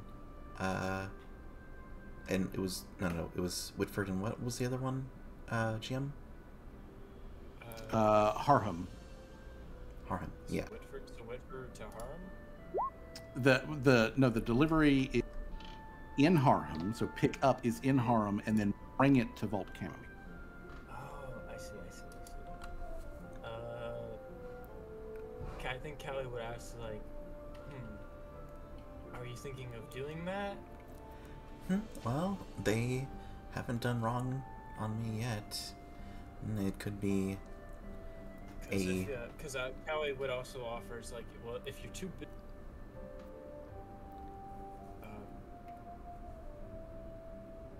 hop on a horse and do the delivery themselves.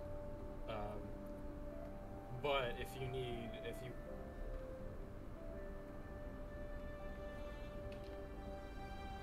go through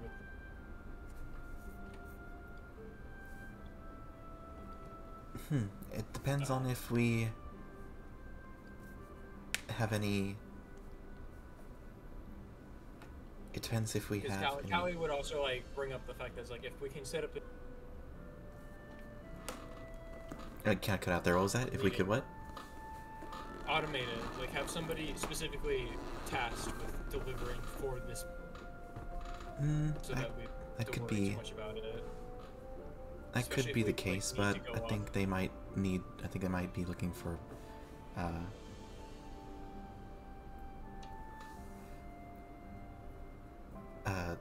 What's Looking it? for more like a partner, Mhm. like somebody that you trust. I see. Like yeah, like because they might like be like, oh, we're looking for a girl with a braid, you know, and like if we send like you know. They're not looking to do business with like a third.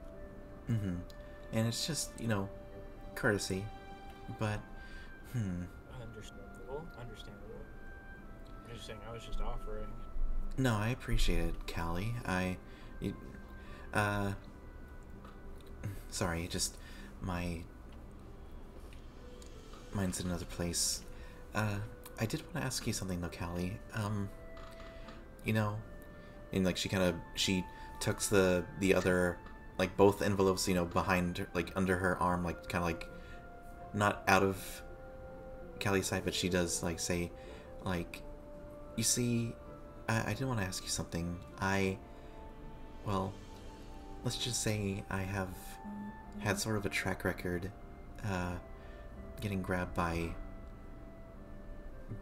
larger opponents in combat, and while I am slippery, I'm not superhuman. I can't, you know, break out of those. And I was wondering if you had any idea or maybe a contraption you could think to make up, and that could help me if I ever find myself in that situation again. And Callie thinks for a second, and then starts cackling like her usual cackle. In fact, yeah, I do. She says this after she laughs. I do, in fact, have a few ideas. I have been thinking about maybe modifying my armor, that being the living leaf weave, or even potentially making some other kinds of like, exosuit kind of things. And I definitely could help you with that. You do seem to be, and then she jokes, and she's like, "Yeah, I have noticed too. Do seem to be grabbed by large snake women quite often. If I had a nickel for every time that happened, I'd have two, but which is not a lot. But it's wild that it's happened twice. Yeah. Honestly, June seems to be grabbed by a lot of big women. And if I Make would her have a close. nickel for every- That dissolve into slippery goo? What? Like, huh? That, like, Like a lot. Nice. Yeah, that happens a lot. But yeah, I think Callie would definitely like. Yeah, I mean, even I've managed to grab June. Is she saying this while it's towering over Callie? Yeah, like Gloria's just like, you know, standing there like towering over everybody. She's like, Yeah, I've also grabbed June.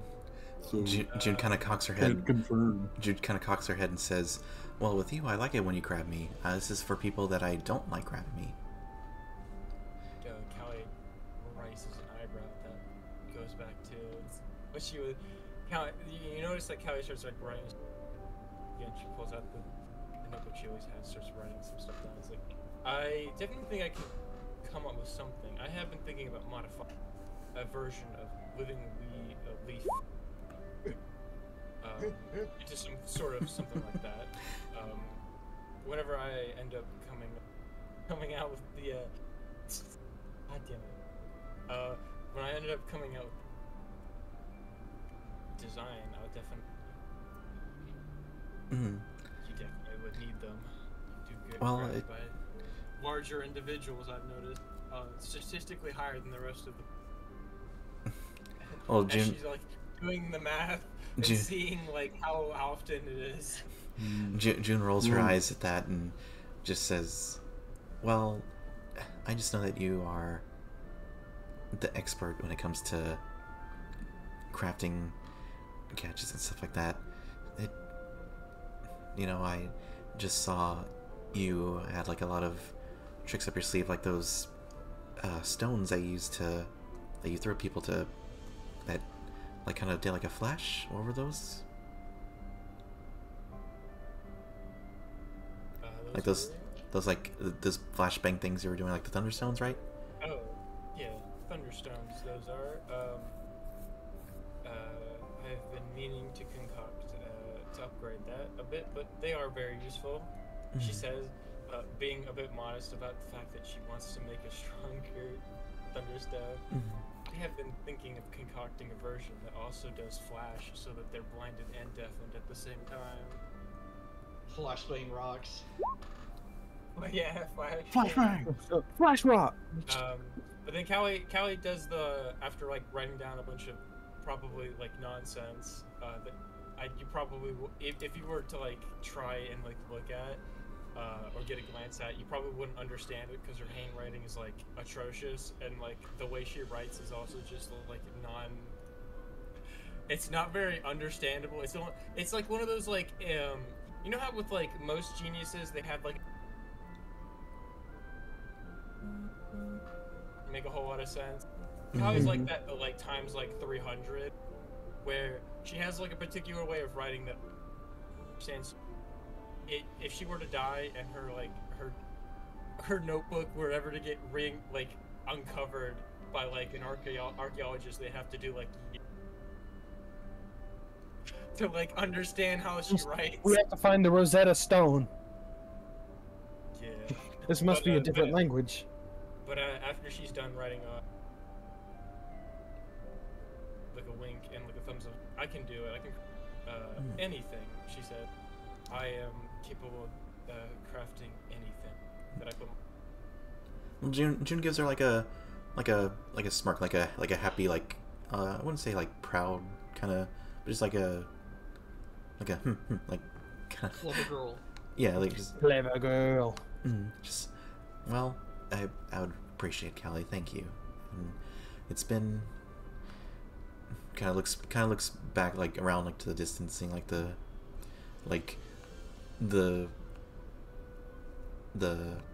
homestead and like how it's kind of starting to like essentially like start the foundations of like a real settlement, and just says it's been a crazy couple of months with you, but it's been nice to travel with you all, and I wasn't expecting it to last so long, but maybe it'd be nice to keep traveling together a bit more. We'll see. I'm real glad that you are back, all of you. Sirhan's been good company, and Doc Button comes over every day to check on him, so she's also been good company. If anybody saw Jamal's ear picked up a bit when she said dog. Do I need to do a perception check, or is it like super obvious? But No, perception check. No, it's perception. Do a perception check. Okay. What is Jamal's stealth DC? Is he trying to hide it, or is it like? Well, I mean that would be what you're but rolling he against. obviously. Okay. Trying to make it cute, I guess you say. Alright, come on, let's see that stealth DC, Jamal. He's being coy. Damn it! Callie definitely doesn't see it. Hold on, guys. I got 3 more. It's 14. It's a 14. Oh damn! Once again, Callie is outmatched. By like Dr. minions. Tremors and Mr. Sturvos like share a glance. Like, my plus to my perception is literally higher than the DC. I would imagine Dr. Tremors like uses his tail claw to like tap Callie on the shoulder, and then he points at like Jamal, and then she like Tim does not even. Tim is busy with something else. I mean, what is the dog doing? Bro. What is the dog doing? So wait, what's the DC we're aiming for again? 14. Oh, 14. That's still. Oh, yeah. So you're telling me I'm the only one who failed? Fuck, man. That's some yeah. bullshit. Callie's one weakness, if we are to be like truly serious here, she's not even is that she's full of herself. It's not even that bad. She's got like a 10 perception modifier. Fuck hell, like Mr. Service is like a 7. He rolled high. Callie just got bad luck in that instance. It's probably the glass. It's always fogging. I was getting ready to say, Callie, when was the last time you cleaned your bowl? Dust on it. I mean, you have been on the road. Your bowl probably actually legitimately. Bro, she needs some antifreeze or some shit in that water. Don't put antifreeze in Callie's water. That would be so hilarious if the genius fish girl was like, "I'm tired of my bowl getting fogged up. I think I'll pour antifreeze into the thing that lets me breathe." Fuzzy, my brain did not interpret you saying bowl. I said I'm tired of my balls freezing up. I can't stand my balls freezing off. Well, various bits and pieces of various characters freezing up aside. Fucking Dr. Tremors does the courage thing where he starts trying to like puppet mime what fucking happened to like. Like Jamal, like he's trying to like get important information across to Callie, but it makes no goddamn sense. He's just being cute. But yeah, as Gloria points out that she's very glad that you guys have returned. She has in fact missed everybody, and she's been getting some relatively relatively constant companionship here at the actual camp itself. think Callie at the response would smile a bit and be like, it is very nice, like smile and then like have like a genuine heart. It's like, you know, it is very, it is nice to travel with you guys. I hope to keep for many months to come. She says, looking at everybody. Yeah, it's been an absolute honor riding with you guys. And to think, I almost strangled you all back in the warehouse when you were rummaging through the boxes after we had snuck past the guard. Don't worry about it. The water under the bridge. just gets like a half chuckle, half sigh from June. Just she's happy. She's happy. But yeah. So like, otherwise though, everybody does notice, you know, like Jamal's like little perk up. Everyone except Callie. At the mention of Doc, and you know, speak of the devil, and she will arrive. Over at the like, you know, gate to the actual like camp space. Are the Colos with us? Are they just standing? The Colos came with. They are currently kind of just like sniffing around outside the like, you know, like palisade walls of the camp itself.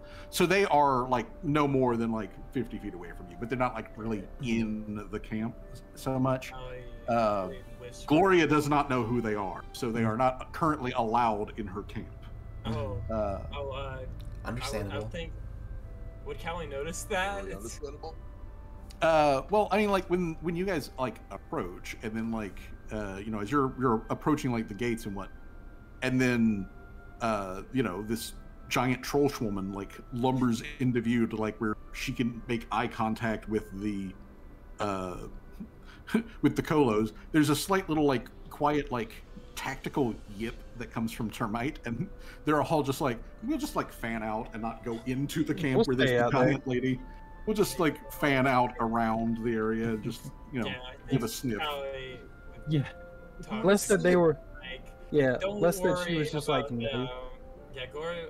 Callie would like, you know, obviously like console Gloria's like, oh, don't worry about them. They're fine. They probably won't stick around for too long. They'll probably be going over to the workshop in a bit and setting up like housing there, but yeah, don't worry about them. They're all right. Okay, if you say so. The big one is named Mr. Termite. Just letting you know. But speaking thereof, as you're like, you know, making sure that Gloria is aware of the fact that the Colos are, you know, not a problem, and whatnot. Doc Button, the like middle-aged halfling woman, trained surgeon and whatnot. She comes in through like the main gates, and you know, like she calls out to like everybody that she's, you know, coming in, mainly for Gloria's benefit of, hey, I'm here, and for Jamal, just so that you're aware. Like as she comes in, like a moment after you hear her, your nose gets hit with like the strong smell of like barbecue pork. Nice. Damn, they've been making barbecue pork. Fuck, Callie went in on that. But yeah, like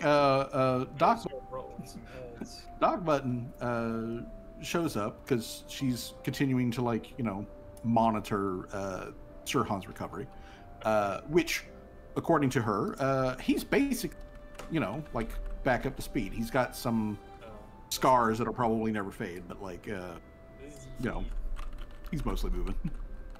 Callie would approach Doc Button and be like, since I've been gone, how have you been getting on with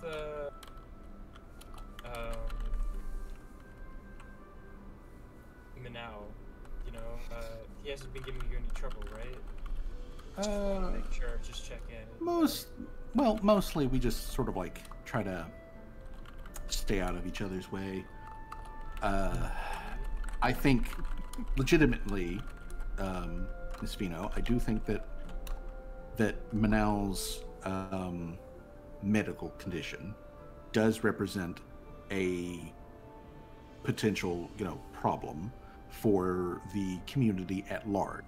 However, I have seen over the past couple of weeks that Mr. Manal does treat it seriously, and has taken a lot of, steps on his part to minimize that danger. And I do appreciate that. Way back when we had that whole tiff in the middle of the trails and everything, I was honestly reacting to like an old memory of when one of the men on the ship that I was assigned to when I was still in the Navy contracted the Mordic disease, and clearly, on a ship there isn't exactly a lot of like small wildlife running around that can be used as a substitute for their dietary requirements. So it got serious pretty badly, to the point where very briefly I was in charge of the ship, and it was technically due to my medical advisement that about half of the crew had to be jettisoned. That is, Callie thinks over that. Is that is a pretty tough decision to make, yeah. And I can understand your worries about it. As a medical health professional and somebody who has experience with the disease.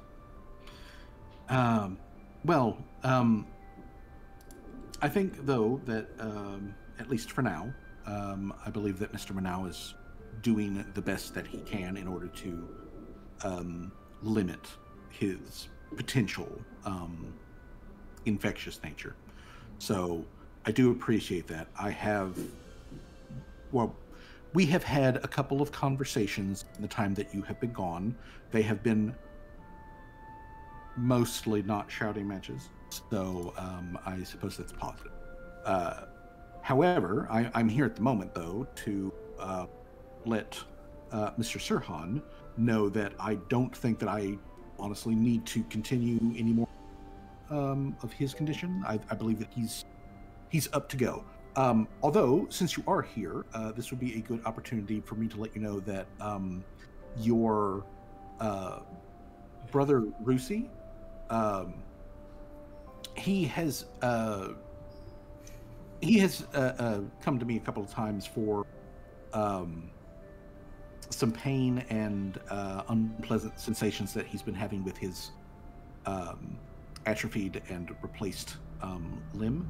I don't know if you're familiar with a condition that's called phantom limb. Essentially, his mind is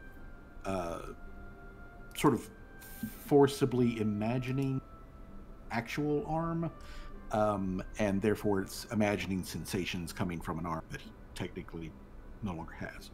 Callie responds with, I've written a few books about phantom limb, and I was worried about that happening, but at the same time I also didn't want him to not have an arm, so I did the best that I could at the time that I had to make him an automaton. And I am very thankful that you did bring up my brother, because that was going to be the next thing that I was going to ask about, was how he was doing, and hoping the condition hasn't gotten any worse, or Well, I wouldn't say that it has gotten any worse. I will let you know that a couple of days ago, he did have some very bad irritation around the amputation site, where you connected the automaton arm. It did require a little bit bloodletting to reduce swelling and inflammation around the area, and I did do a small biopsy of the flesh. So there is definitely some necrosis that has set in the area, but it is not, I do not believe, to be life-threatening. I believe that with some medication and time, it should clean itself up. I would just advise, though, that if you do any sort of like mechanical servicing of the arm, that you're, kind of tender around that connection point. Callie responds with, okay, I will keep that in mind. I did fasten the automaton arm back to his original arm very hastily. I did not realize that the wound was very tender. As I was under the impression that he probably had that wound for several years, and that it was not a recent wound. That was my current theory, as as I explained to you, the whole him being defrosted or whatnot. I wasn't expecting that. Well, actually, when he came to me about it, I was sort of operating under that same impression, as you said. Although if I had to make a guess, and clearly I don't know a lot about, the magic that would be involved in suspending someone in ice like that, but if I had to guess, I would say that the amputation probably is maybe only a year or two old, and it was not exactly done in a medically safe way. I believe your brother is honestly lucky that he didn't have sepsis develop and simply, pass away while under the effects of the magic. How long? Kelly responds as like, well, not only is he lucky, but I cannot afford to lose him. Even though he's been gone for the last 10, 12 years, he means a lot to me, and I'm glad that he did not die of sepsis. Yes, that is. Again, I can tell you from personal experience that's not a kind way to go. However, long was he frozen for? Well, when Callie's parents were killed, she was about 4 years old, give or take. And then she spent about, less than a year on her own before meeting Seamus. And then, she spent about, after that point, 10, 11 years with Seamus. And she's, almost 17, 16 now. So he's been under, I think, about at the point, because, you remember that, they used his disguise to kill her parent. It was probably from that, maybe maybe a year or a few months before that happened, he's been under ice. So probably about more than 12 years. 11 years. And only in the last year was his arm removed. That is correct. Huh. Or at least that seems to be the case. That's as far as you're the professional surgeon who has had to take a look at it. Interesting. Is this amputation happened sometime within so recently? I wonder what 12 changed. to 18 months. That's interesting then, because why would they cut his arm off after he's already been frozen for so long? Kelly, just think about that for a bit. It is very interesting, but at the same time, Callie brings up the point that at the same time they don't need his body to be in one piece essentially for them to use him as a disguise. They would only really, if you remember, they only really needed his blood in order to use him as a human puppet disguise. That's true. So maybe they did it to punish him, to keep him, under their control, but who really knows why they did that. Well, it's good nonetheless that he's alright, to at least an extent. Yeah, I mean, out of everybody, Callie was the most pet got to him when she did. Yeah. Obviously. And Doc Button confirms that while she has not seen Rusi yesterday over at the, workshop, in the like area that was essentially like, given to him by Callie as, Yeah, personal room. I was about to say, yeah, Callie would ask about that. Like, how is he getting on with the, like, just, like, coming awake thing? Like, is he... Under her, like, medical advisement, she says that, like, he still clearly has some, like, muscle atrophy and weakness. Basically, he needs to put some meat on his bones. However, though, the like hydration suit that Callie made for him before y'all left has really otherwise done wonders for him as far as like keeping him like moist and generally comfortable. And so he's moving around under his own power. He seems to be in every interaction that Doc Button can recall. He seems to be lucid. He's not really suffering protracted memory loss. She does mention that he does seem, and he's vocal about this, he does seem to be occasionally a little unsure on exactly what is real and what isn't real. Kind of like he's not really sure. I mean, makes sense. Callie says that makes sense. Those psychic fish. She like everybody in the party as she her fist, her hands bob. Yeah. The psychic fish have a tendency one's mind, and who knows how. Biggest thing is we gotta get this man a sandwich. Doc Button also like points out that her like 3 or 4 times back, like grandfather served in the Imperial Navy back during the emancipation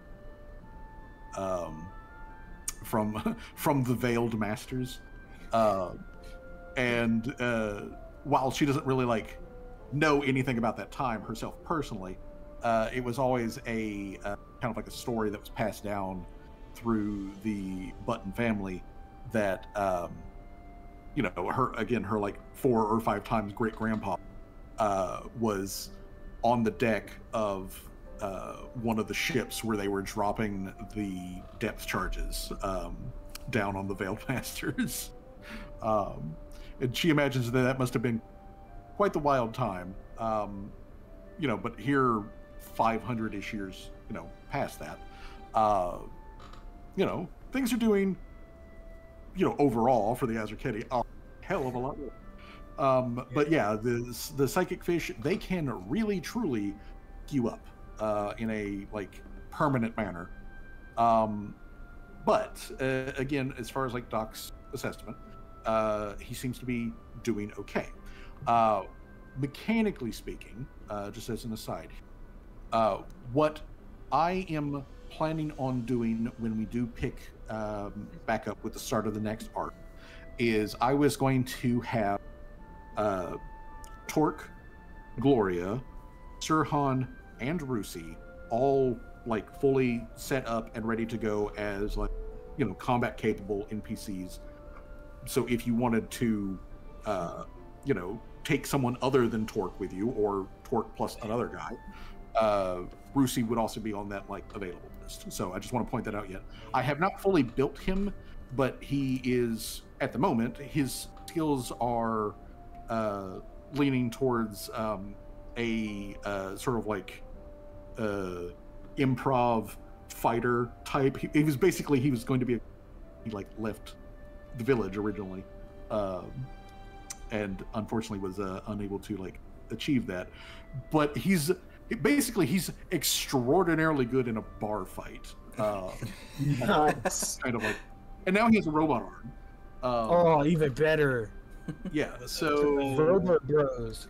Let's not forget, it's got a built-in blade I don't know if Callie told him about it yet. He might have found it by accident. Oh let's be god, honest. imagine picking his nose. That's Callie's biggest worry. place. I think Callie, like, the thing's running through, and like, oh shit, I don't think I ever told find that by accident or whatever. Yeah, let's hope he doesn't scratch his face and take his eye out.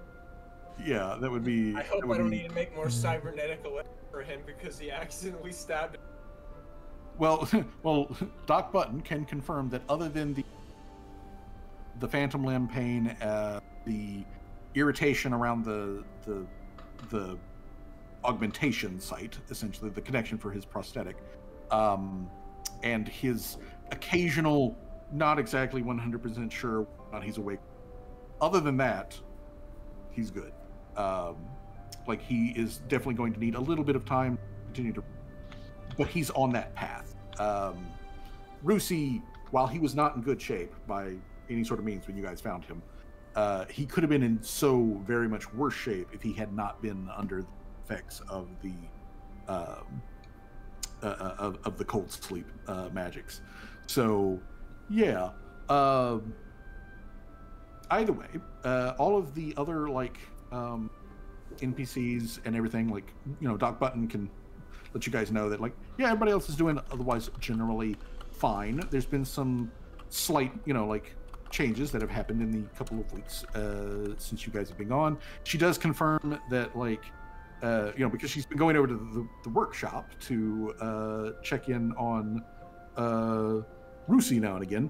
Most of the workers that were here from Whitford, most of them have gone back to Whitford, but some of them have decided to stay in the area and have already brought over, like, families and stuff like that. So they are, you know, additional, like, people who are moving into the location. Also, according to Rusi, that when he's just been talking to Doc Button, the massive kobolds that showed up have completed all of the, like, stuff that Callie, like, left behind to, like, be done. You guys were going. So that's just ready for you guys to roll over there and pick that up. Yeah. How at the mention of the kobolds helping out, it's like, remind me later to give like a nice little gift or something to the kobolds for doing that. But the last thing though that Doc Button would like to do before we move on is she to, like, Jamal, and she asks Jamal if he would like to, like, come by her place later, because as he can probably smell, she's been busy setting up Bunbecken style pork cutlet, and she's got way more than she can eat by herself. So, you know, she knows Jamal a hungry dog. So if he'd like to come over and help her, like, you know, trim that down, she'd be grateful. Callie, Mr. Sturvos, Dr. Shermers, and the rest of the co-hosts are all like, ooh, and like they cover their mouth. Ooh. But yeah, Jamal looks back and growls at them, and he's like, "Well, ma'am, I will be glad to." Yeah, she's had it in the ground for like 2 days, so that shit should be like, Oh, that's delightful. That's just gonna be tender, bro. That shit can come. Oh, you know what? I'm about to do that in real life. Forget it. But I'm about to do that in real life. Man disappears for 2 days to cook a whole fucking chicken. took a whole fucking piglet. But yeah. So all of that, like, said and done, the next thing that the party can do is actually head over to the workshop and you know, check in on everybody and everything. Hopefully it hasn't burned down. But then again, when we left, the water suppression system, the fire suppression system was installed, so hopefully no fires have happened. Should be there have thankfully been 0 fires. The Pheno workshop sign is complete now out in front of the place. The area where the tents were set up for the workers, that has all been basically cleared up. There are still a couple of tents on the far side. Basically the guys who decided to stick around in the area and move in their families. Their tents are still over there because that's still their primary place that they're living. But they have already started to knock down trees and level more area where they can eventually set up housing. There are, in fact, at the workshop, you find Rusi there, who is currently squatting down next to a very familiar looking kobold, Gakthus, who is holding up one of the striking runes that was on the to make list, and he's getting a basic rundown from Gakthus of what this thing is and what it's supposed to do. But then when they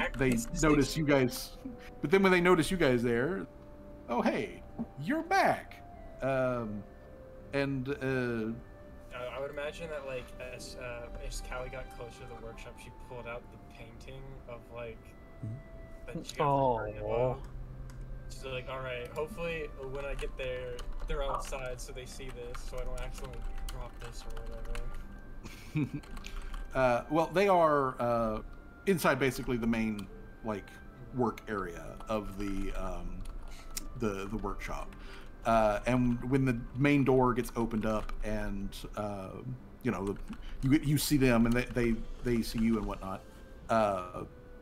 Rusi stands up, and he walks over to to Callie, and of course his first question is are you okay?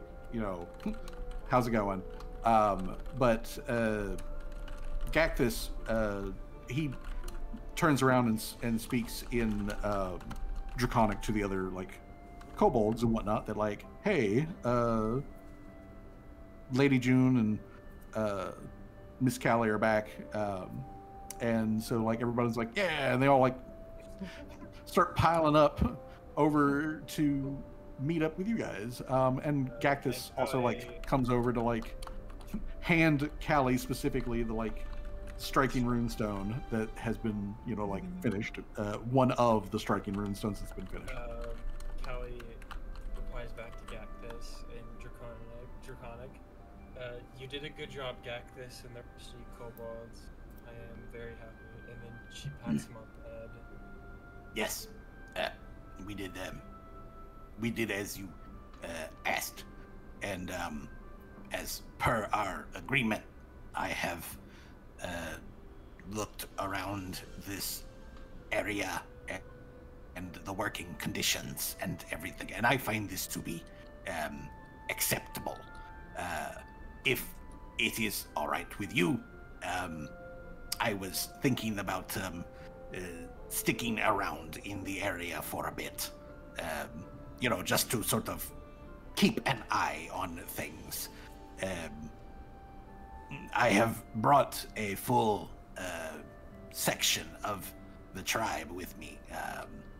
They will be, again, as we agreed on, they will be here mostly permanently. A little bit of travel back to Harham now and then, but they will be here to do the work and to build up the things that will help make the work go, and also, be comfortable for them and everyone else who lives in this location.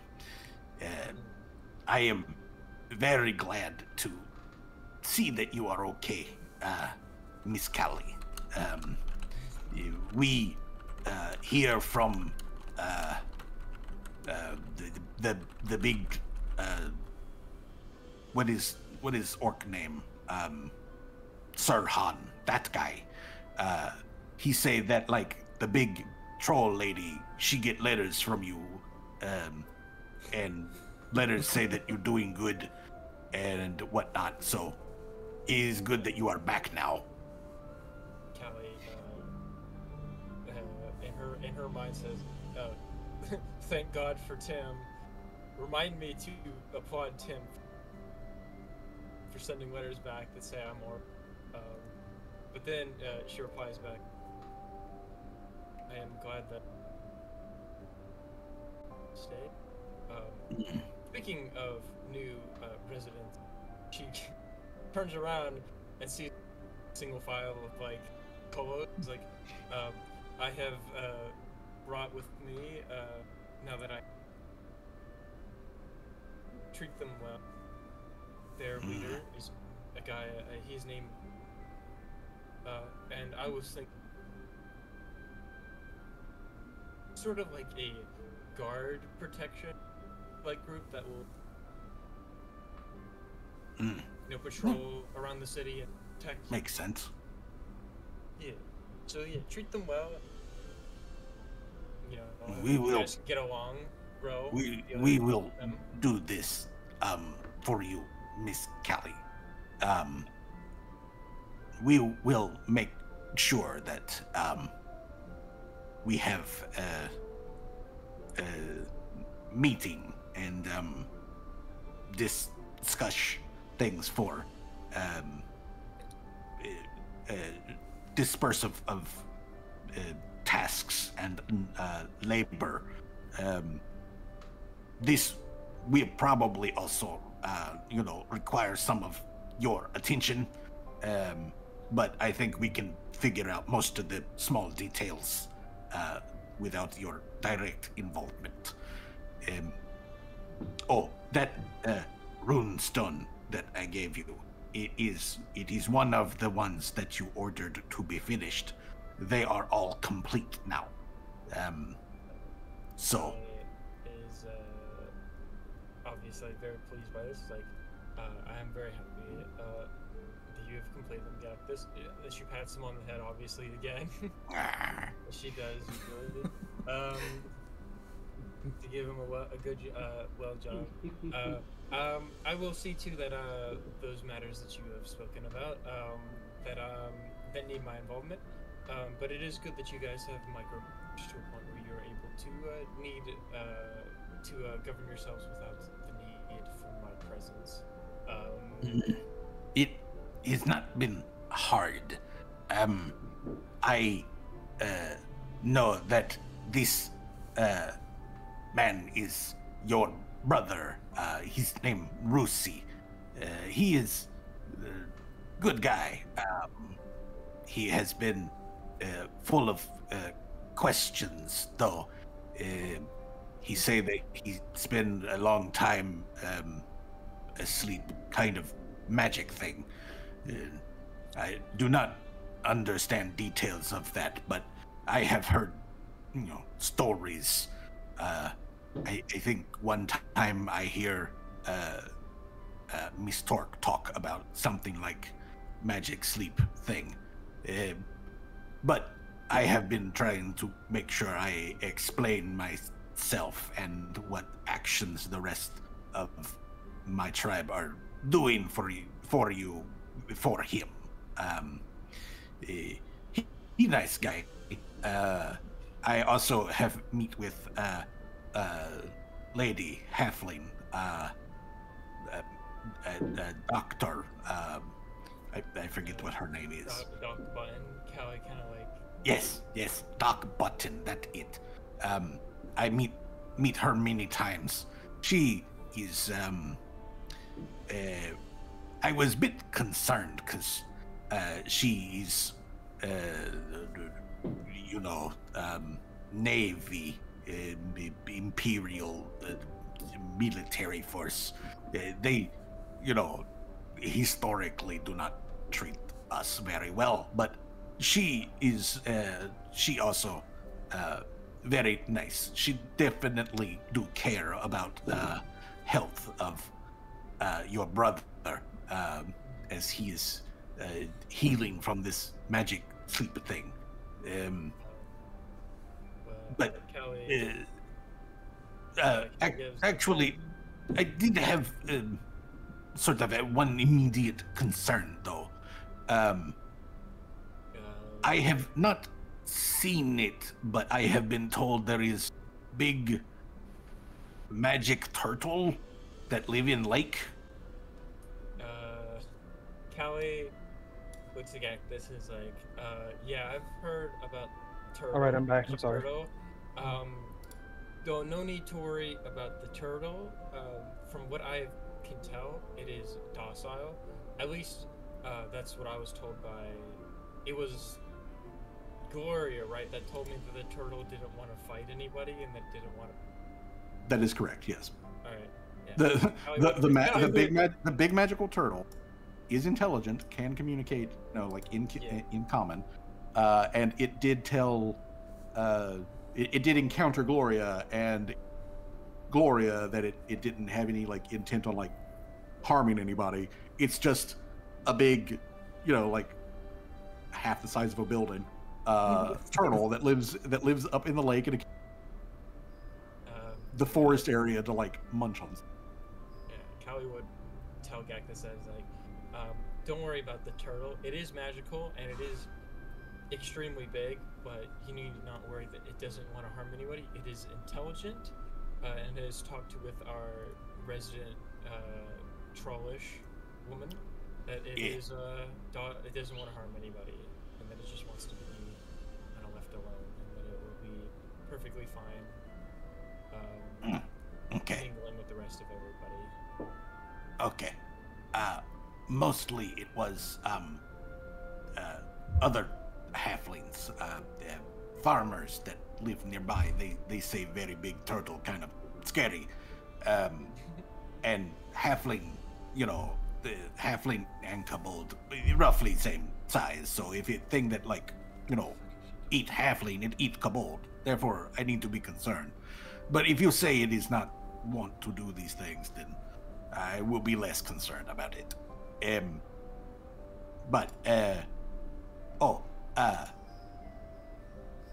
Wait. Shit. Okay, never mind. Had thought, don't matter. Okay, so, Miss Callie, now that you are back to shop, and I can see that all of you are probably pretty fresh off the road. When we have time, after you have relaxed some, wash face, then we will talk details about I do. work stuff. That last comment's kind of fun. Wash face. He's speaking to Callie, who's wearing a bowl that's filled with water. I mean, technically, yeah. I mean, like the rest of the splash some water on their face, but Callie, doesn't have to. Callie kind of chuckles at that comment. It's like, at the whole prospect of washing your face. But says, yes, I get what you mean. Is there anything immediate though that you would like us to attend or anything? Callie mentions like, we have another special guest with us. I'm gonna assume that what was her name again? Alma. Alma. Sorry, I don't know why, but for some reason I thought it started with him. Like, yeah, Alma has Alma stayed out of the camp and everything. Because again, big giant troll lady over there, so she's just like, waves her fingers at like, hey, I'm here. I'm not violent or anything. And now she's like, hanging out outside. She's just been looking around. Probably parked her wagon and stuff. Yeah. Tim isn't afraid of her. I love you. Yeah, everyone who's comfortable with Gloria is like. Oh. I mean, you gotta remember, like, Gloria is like, a big troll lady that's like, and she's on the smaller end. Like I said, I was just saying, Oh, yeah. everybody who's like comfortable. I mean, the other thing is that, like, you know, outside of the giant turtle, literally everything that lives in this is physically eatable by Gloria. I would imagine, yes. and even and she can still flip them.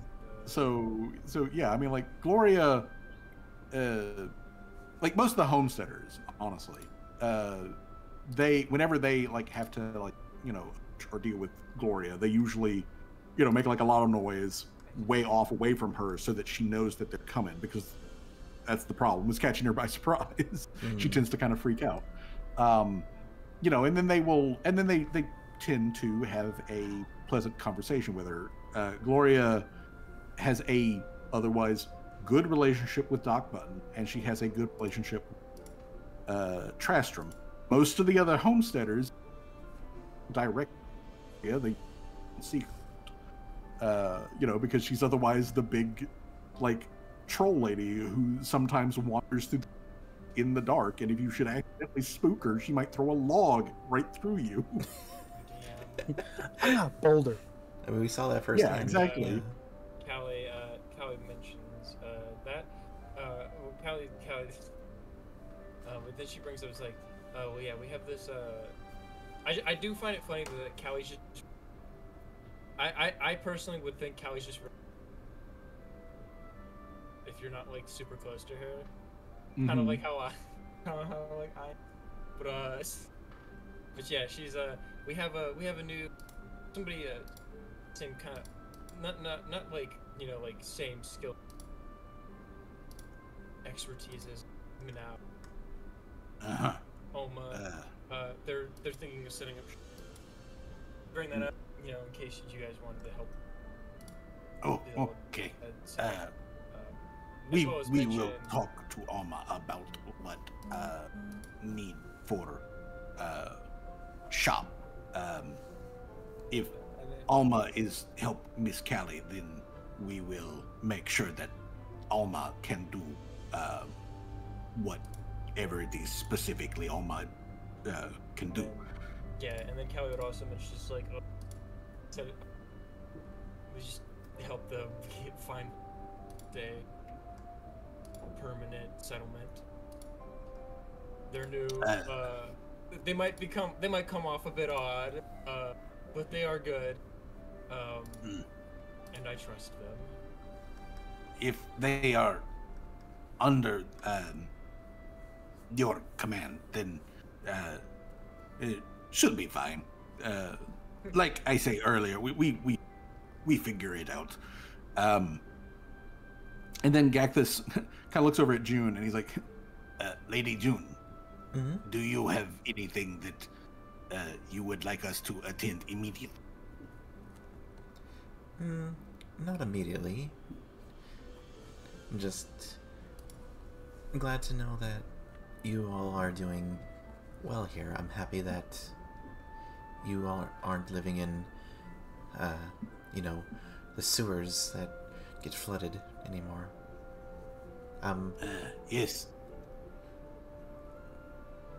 It's good to see you again too. After a long journey, it's been nice to see some familiar faces. It is good to see you too, Lady June. Some of the others that came with me, they were part of that original group that you know, help us out of sewers and move into the back area in the tavern, which so you know that the group that left behind, they have built into that a nice little colony space. Most of our eggs and youngest stayed behind. They are doing good. I think maybe in maybe another week I will take a trip back to Harham and check in on things. But they are living much better life because you had big enough heart to care about our situation. As I said to you before, we, myself included, are eternally grateful to you. And if there is any way that we can help, you just need to ask. I am very glad, though, to see that you are returned and that also doing well. Perhaps later you can tell me about the adventures you have been on since last time we talked. I would be interested to hear the details of these things. Otherwise, I want all of you to know, and he kind of like gestures at the party. I want all of you to know that we kobolds are very grateful to have been included here equals, and we will do everything in our power to contribute as equals.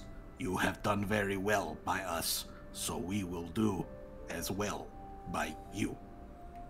Now, if you will pardon me, after we drop off the rest of the runes and stuff that Miss Callie put on the order sheet, I believe it is almost lunchtime. We have been have lunch with what his name? Furry man. He looked like you, and like he points at Jamal. It's like he looked kind of like you. Callie tries to like think first. He's like, oh shit. Was it Roof or something? Woof? I think it was Roof. It was ROOF. Yeah, it's Worf. Worf. Yeah, Worf. Worf Callie's is he not good with names. Yeah, Like is he the Pathfinder's associate? Yes, he is the Pathfinder's associate. Okay. That's who we have to go to later. But Gactus says that the kobolds have been having lunch with him. He makes he's actually apparently a pretty good cook by Gactus's measure, and he's always like asking them like questions and whatnot. He seems to be curious about like what they're doing and like just how their fucking day is going. And generally, what's up? Yeah, but I'm curious to see how they react to the gnolls or the colos. I mean, like the colos that like basically Termite has been like standing at the door while the other colos are kind of looking around and like giving a sniff, and then like you've got on the other side of the party you've got Gactus who's there, and then like further back behind Gactus there's a small horde of kobolds who are and like they're just casually eyeing at the moment, but the kobolds do otherwise bring forward all of the stuff that Kelly had on had processing at the shop. So they've got all of those things. You get a striking rune, and you Yeah. So so that everyone is aware, striking, when you apply it to your weapon, it doubles the number of base damage dice that weapon does. So if you have say you have a gun that does a D4, well now it does 2d4. Yes. You'll be any stronger, baby. Oh shit! Hold on. So that Did y'all means get that, or Everybody gets one. Yeah, like everybody was having one. The big order that Callie had put. that means I get 2 D10 dice. Ooh. Yeah. Exactly. Yeah, Hold on. a scythe with one of these. No. Yeah, I'm probably gonna, damn, Hold on. I'm probably gonna put the striking rune on this one. So I come to a conclusion. Okay. Because I need to upgrade Mr. Sherman most dearly. Does that mean it give becomes him a the slap. +2 now? Does it mean it becomes a +2 now? No. So +1. Yeah. So the +1 rune is its own individual rune. Striking is the other one. Now, the potency rune, which is what you get the +1 from, and striking, which gives you the extra damage. Those are your two basic, like the most basic sort of runes that you can have on an item, specifically on a weapon. So, you can have both of those plus one additional other rune. So, like if you had like Thundering Rune or something like that, you could have the potency rune, the striking rune, and the thundering rune all at the same time on the same weapon. But that is as much as that one weapon can hold until the potency rune gets upgraded to the level 2. Oh shit! Mm-hmm. Oh my Good god! lord, that critical. Oh my god. Look, 53 damage, and that's not even. Jesus Christ. I haven't seen you to Jesus. I'm going to send you to Jesus. Jesus. Yeah, after Jackfish does all that and discusses with Callie. Callie goes up to Mr. Termite. His name is just Termite, but she calls him. His name is just Termite. Mr. Termite also answers to Mr.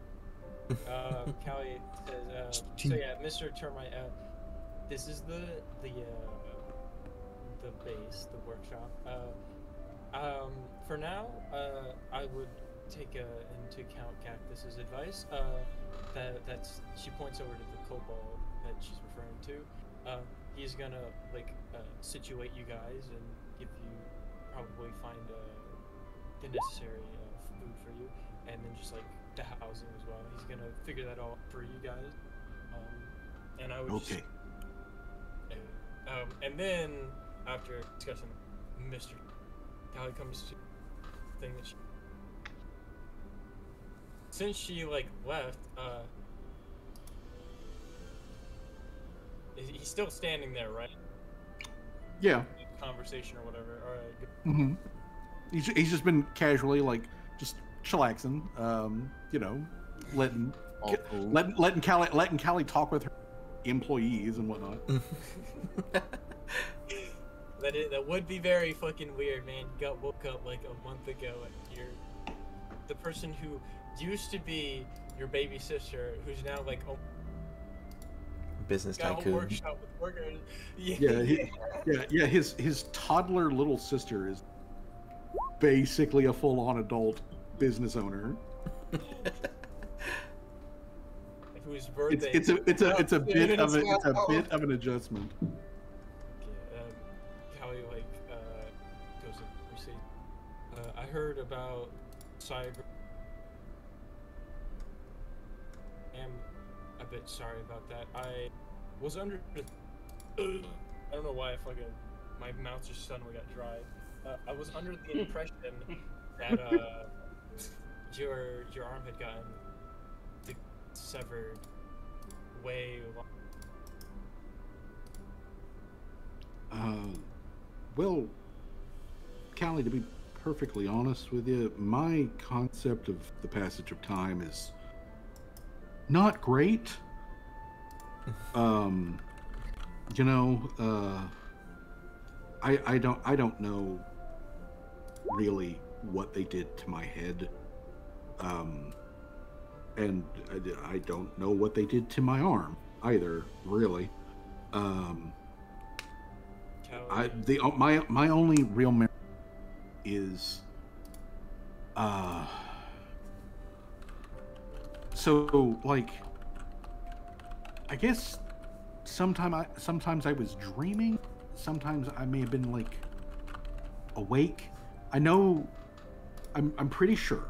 I'm pretty sure that we were underwater and we were deep, like deep.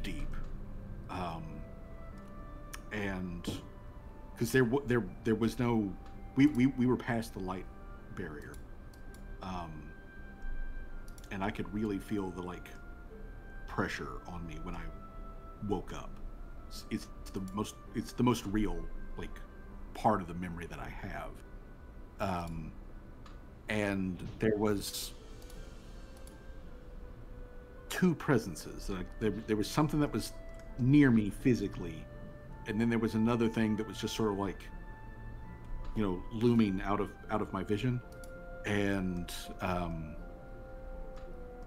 I got the feeling like they were like communicating, although I couldn't understand it. And then I remember like a really intense, sharp pain, and then it just kind of fades out. So I don't know what the hell is going on either with that. I talked to the doctor that you've got here, Doc Button, and she gave me some like this cream, like ointment or something to like rub on, help out with like some of this like swelling and pressure that I've been feeling. She said that it's going to take kind of adjust to the whole like I can feel my fingers even though I know my like this arm only has like, and he holds up like his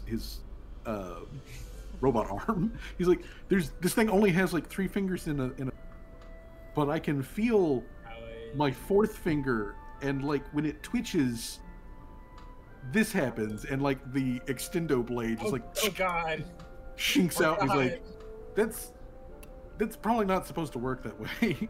And then like you see him like grab it, like slowly like slide it back into like the folding sheath and like click it into place. Callie chuckles a little. It's like, yeah, about that, brother. I'm a little sorry. I was trying to look an arm that had. Unfortunately, I didn't one.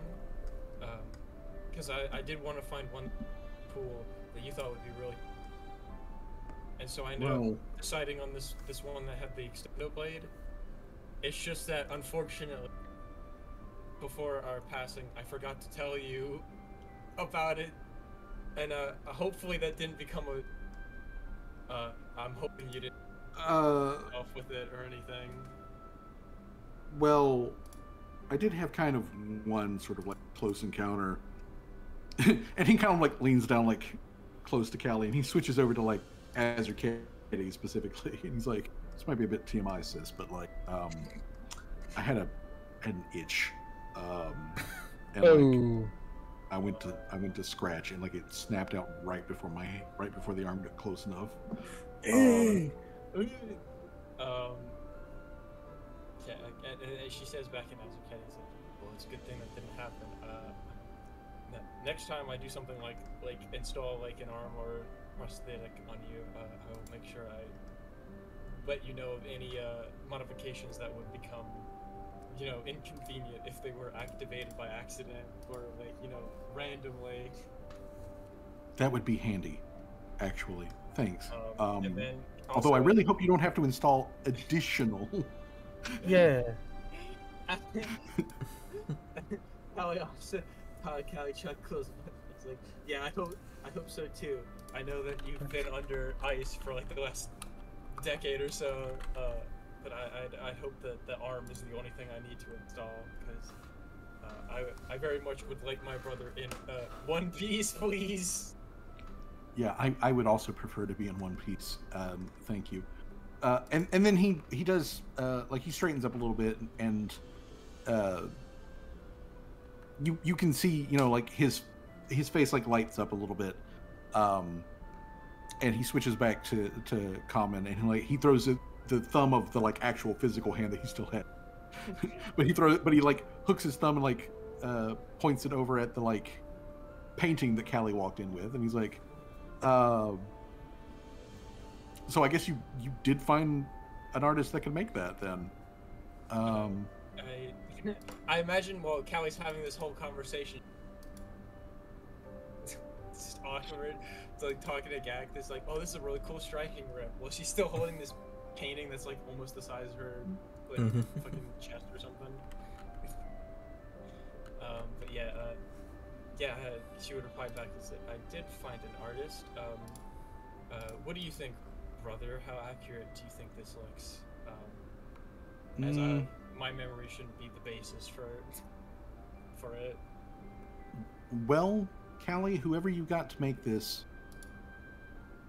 they know their stuff. I mean, I could make some suggestions if there were like any fault to this. Like, this is pretty good, honestly. I would say, and I suppose it's, you know, like a consequence of the fact that you know, you were the basis that was used to make this with, but like Callie, like what do you mean by that? Well, he just sort of like gestures at the figures that painting. He's like, well, you know, this is close enough. So like, mom and dad here look real young, is what I'm saying. They were already, you know, early, you know, like middle age when I was small, and then by the time you came along, they were well into the middle part of their lives. So, but you know what? But you know, that aside, they look good. They look good. They look healthy, and you know, all of the details may not be perfect, but it warms my heart, honestly, to see this. Thanks for doing that, Callie. Nice. Callie mentions it. It's like, yeah, just thinking of hanging it up in the office, you know, behind everything, just so I can always look at it and see them. It's a little bit of encouragement, I guess. Yeah, and you know what? They'll probably look down and, you know, see what you're doing and wondering what the hell's going on, but like, you know, be proud nonetheless. Achievement complete. Faint memory. Faint memory. But yeah, Rusi, like he points out like some very like minor details like here and there with the 100%. But then again, you know, who am I to talk? I've been on ice for 10 years. But in his opinion, though, these do honestly look like your parents. Would have been like, again, this would have been technically like, but like, yeah, it's good enough. It is, you know, it passes his like seal of approval. Yep, this is them. So that all said and done, as you guys are like kobolds, they all like filter out through the door and they head over to all the tents, the tents that still remain are all set up, because Werf's like fancy tent is also still over there, and he's been cooking food. So hold on, I gotta get food. I'll be right back. all right. I was like, I I didn't want to interrupt because like. So we'll just say that Callie starts writing on her hang the painting. Yeah. Painting and then starts writing on the little whiteboard in the worker area of like what she has planned next, which is the door. Yeah, and while Callie is like getting taken care of all that, like I said, the kobolds to like Worf's tent to like start, like getting their free lunch and whatnot. And when like Worf comes out of his with a like just a big cook pot of some like stew or whatever the hell that he's like put together or whatnot, he sets that down for the kobolds so they can come over with their little bowls and start getting all of that sort of stuff. And he puts his hands on his hips and he looks over at the party, like sees you guys are back. And, oh hey, like waves off like, hey, you're back. And 1, 2, 3, you're all alive. Where's the fish girl? She's off dealing with some business in the store or in the warehouse. All right, good. You're all alive. Good. How did things go? Uh-oh. Sorry, I'm back with the food. All right. Kelly comes back. But yeah. Things... So Worf leads the kobolds to like get their lunch and whatnot, and the kobolds are like just chattering and whatnot. The Kolos are again sort of just like wandering around relatively nearby, but they're just sort of like giving everything a look around and a sniff. So you can yell and call for them up in your business or anything. So Worf, though, he comes over. Worf, so that everybody remembers, he is a Shuni. Although while Jamal is more of like a bulldog sort of like build and type, Worf is more like a spaniel. He has very like long silky hair and whatnot. He's also a relatively older Shuni. He's somewhere like near 50. And he's he's got some weight on him and whatnot, because he lives even though he's like living out of a tent, he's living pretty fucking richly. But he comes over, and as he does, he like pulls out his pipe and like stuffs some tobacco in there and lights it up as he the party, and he gives like a good long pull on his pipe, and then he blows a ring of smoke off to the side, and he's like, so how'd it go? Pretty good. All things considered, it went fantastically, since none of us are dead. That's always a good thing, but generally that's sort of like the bottom rung. Well, we're just physically okay, I guess. If we come back alive and the mission's not done, we're no better than what we started like. Well, let me ask a basic question. Monster in the mine, handled? Gone. Yes or no? Handled. Gone? Good. Okay. Cool. It's gone, but handled might be a different question. The big monsters are gone. The one that made the big monsters fled. Okay. Second question. The mine itself, was there any sort of like collapse, major damage to the mine or the other infrastructure? There was. Wasn't there like one when the portal collapsed, but that was basically it? Yeah, there was that was like that open space, which technically speaking wasn't actually part of the main mine anyways. Yeah.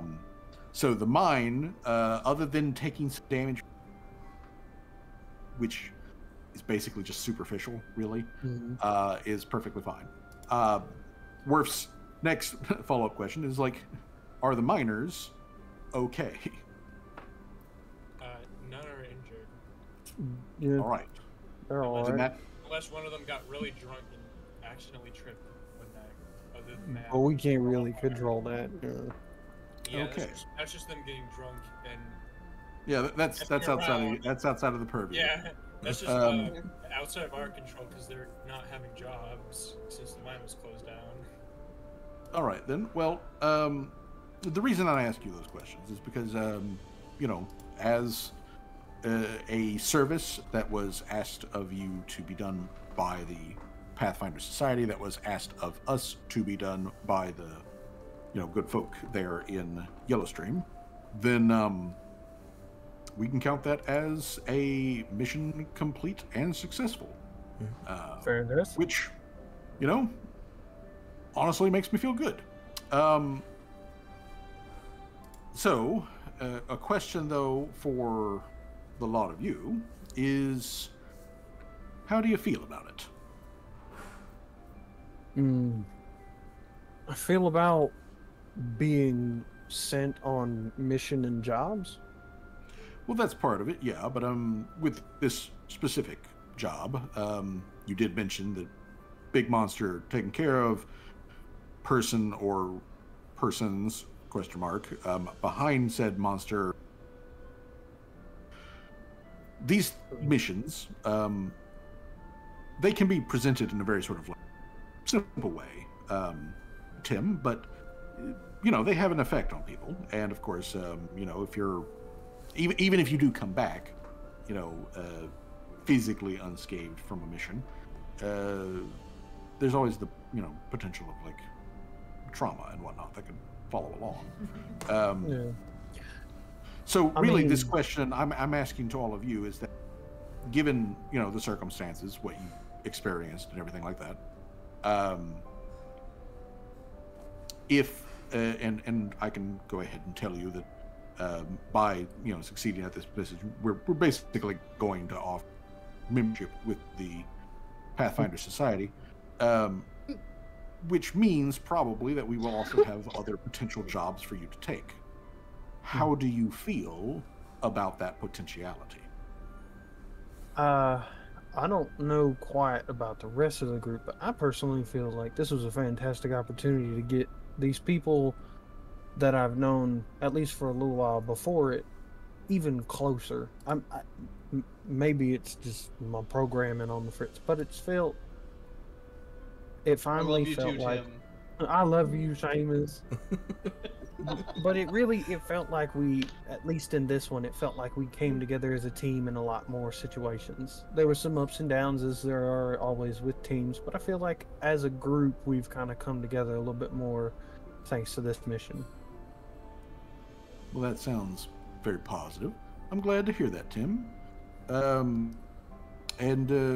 What about the rest of you? How do you feel about it? Callie looks at Tim, is like, God damn it! Now I gotta fucking agree with the robot. Damn it. Tsundere huff. She says, I'm okay with doing missions like this on the occasion. Although we nearly died on that side quest we did regarding this mission. Other than that, I think we did pretty well. Though I can't help but feel there's something more going on with some of these quests that you send us on. Well, that's quite possible. Honestly, I'll be clear with you, Miss Fino. That is a thing that can definitely occur. Sometimes, various events that are happening that we are contacted to, potentially do something about, that the groups that are behind them are themselves actually being manipulated by some other group behind them. It comes up, more likely than many people suspect, but I can tell you that's pretty normal, honestly.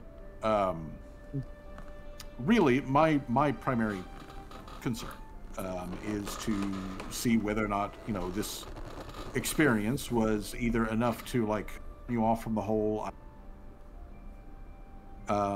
If the if this hit sort of the sweet spot of risk reward, where you feel like you would be capable. Sounds like you feel like you'd be capable of doing more. Whether that is the case or not, I am going to leave that ultimate decision up to you. But whether that is the case or not, one of the other big things about the Pathfinders is that we are, as a society, we like to record things. We like to, take notes, make reports, that sort of thing. So, if at least one of you would be kind enough to do so, take a seat with me sometime soon to write out an official report for the whole thing that I can take back to the lodge, then that would be most beneficial. We don't have to do that right now, obviously. Sighs, like, more paperwork. I just got here and I already got to do a lot In of terms of Callie, it's like I kind of have quite literally robotic memory, so I can rattle it all off to him. If you don't want to have to keep doing more paperwork. And Callie's like, good. Can we just plug him into like a something and then just have him like? Well, we have a lot of paperwork to do around here. I mean, technically, having an automaton round to rattle off all of the little events that you experienced in the course of this is very very useful. So, Tim, comfortable with doing so, then I would definitely to get some insight on the events that transpired. And of course, if any of the rest of throw in your 2 cents on that, I would be more than happy to include that in the report. Otherwise, like I said, by completing this task, it was already sort of like our assumption that, should things go well, that we were going to present to you the membership to the Pathfinder Society. Membership, just so that we're all clear on this, basically means that you have access to the actual physical lodges, which include, places where you can rest, get cleaned up, file reports if you are doing that, get fed, get clean, receive especially medical attention if you require it. They are hubs for members to gather, to share information, and also to share with each other's skills. We have specifically a lodge down in Preston, and we would love for you to, all of you to show up at some point and just, give your highs, hellos, that sort of. But again, you're not required to. You don't ever have to actually physically set foot in one of the lodges. But if you would like, well, our closest major lodge is in Preston. We would like, hint, hint, to have one in Harham, but the Earl said no, for whatever particular reason. But we would like to have something closer to this region. Again, with a very obvious hint, hint. I was gonna say, is this his way of saying we set up one here? Yes. Yes, I mean, yeah. He's asking that, but like, but again, he's also giving you guys the, you've got ultimate say on whether or not that's a thing. I think Gloria would have ultimate say on that, honestly. Well, yeah, probably, ultimately, it's Gloria who makes that choice. I mean, yeah. Wait, he said he wanted a lodge in Harem or a lodge here? Well, they had asked in Harham for like permission to like set up a lodge, and the Earl of Sizen, the state essentially that Harham is the capital of, said no for undisclosed reasons. But because of that, they don't have a major lodge in this state anywhere. But obviously, of course, since you guys are setting up a community, if they establish a lodge here, they're just like a day away from. So He asks if, okay, I thought they were saying like for us to like talk to the Earl and convince them. Oh hell nah, bro. There ain't gonna be no convincing. Yeah. I mean, technically speaking, you could do that, but really, he's just like, hey, No, thank you. Mm. That's the harder of the two decisions. I'd rather. But other than that, though, we're, rattles off essentially the details of members of the Pathfinder Society. You get access, mechanically speaking, you get access to a couple of like feats and some equipment, and even like I think a couple of spells. Spells, wow. Callie says, well, if it's not going to be too much trouble and there's not a whole ton of more paperwork involved, I don't see it being too much of a problem. Honestly. I mean, really, we try to be as, the least amount of impact economy and culture as possible whenever we set up a lodge. We are well aware of the fact that our lodges can sometimes be, quote unquote, magnets for trouble. That's an understandable thing. But I leave that ultimate to you fine folk. This is your community, not mine. We do just get some guards. Yeah, Callie also asked. Yeah, distantly. Bark. Ooh. The hyena laugh. Just... there's a distant bark, hyena laugh, and then like you see like Termite and one of the other Colos just like pop out of a bush on the other side of the clearing, scamper across over into it. Callie's like, those are the guards. So don't worry about them. That's just Mr. Termite and the rest of them. I see. Have you? I did want to ask. Have you spoken with Gacthus about this, setting up the lodge, just so I don't have to like go back and forth again with him? Because I already just told him that a couple other things, just so that I don't. Oh yes, yes. I did speak with the rather tall kobold. I spoke to him about it, and of the opinion that would ultimately be like your decision on whether or not the lodge is established. But again, that is not a decision that that does not have to happen today, right this very minute. That is definitely a thought to be debated and made a decision on later on.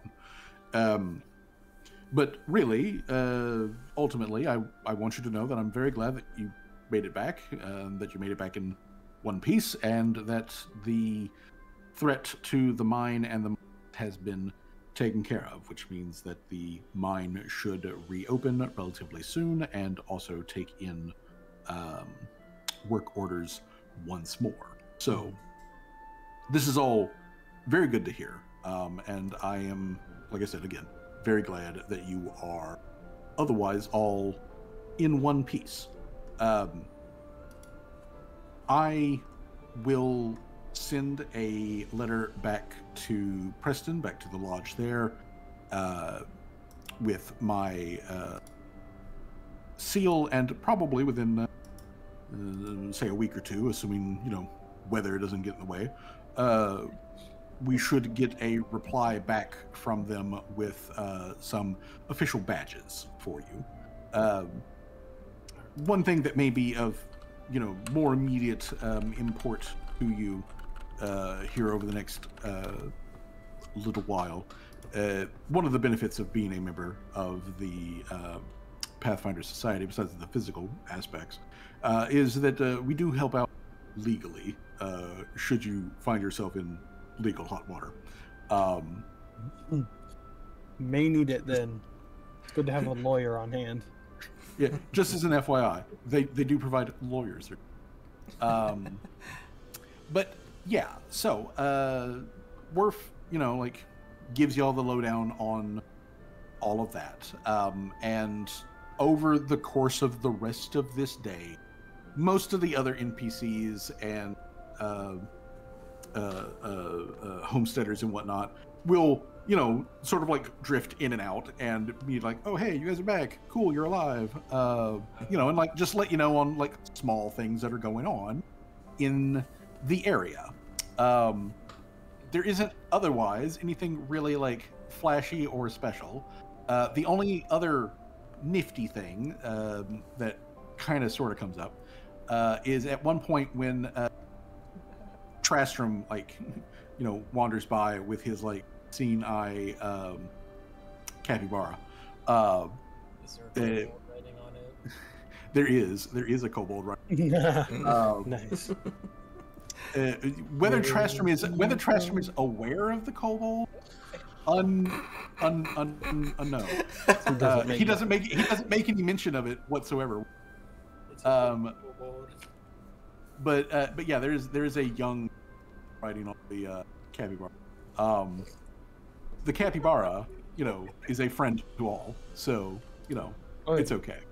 But Trastram, he does mention that while you guys were gone, while he was out on a walk around the lake the other day, he was on his way to visit Neowane, the other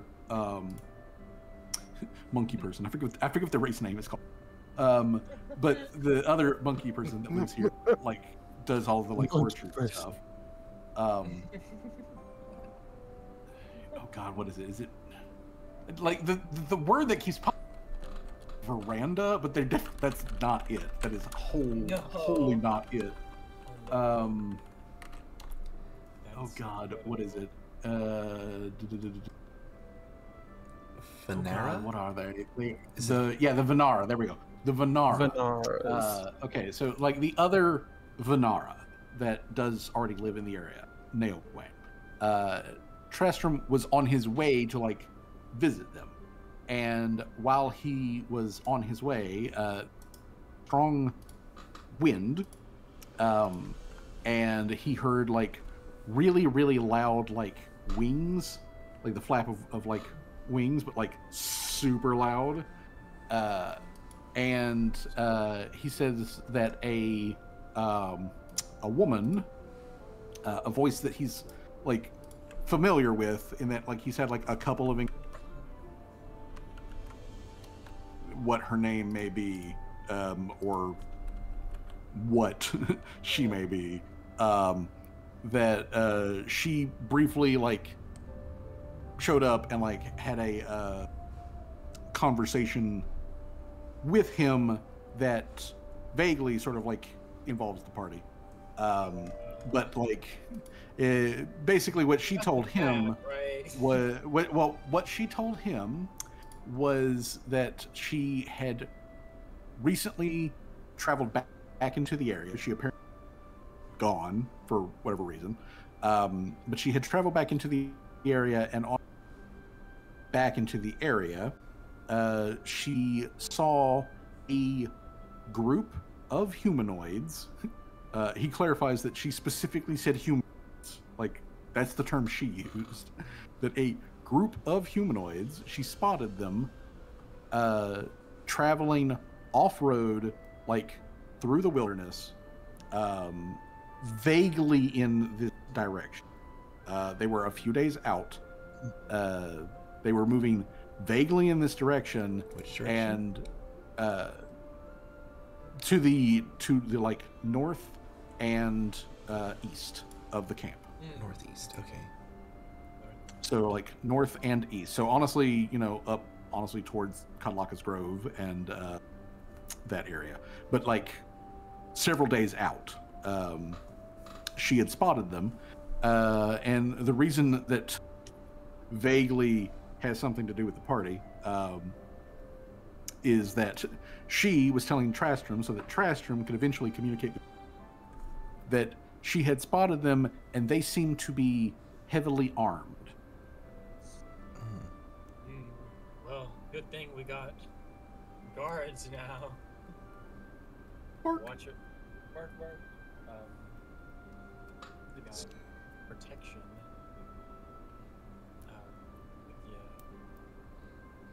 But yeah.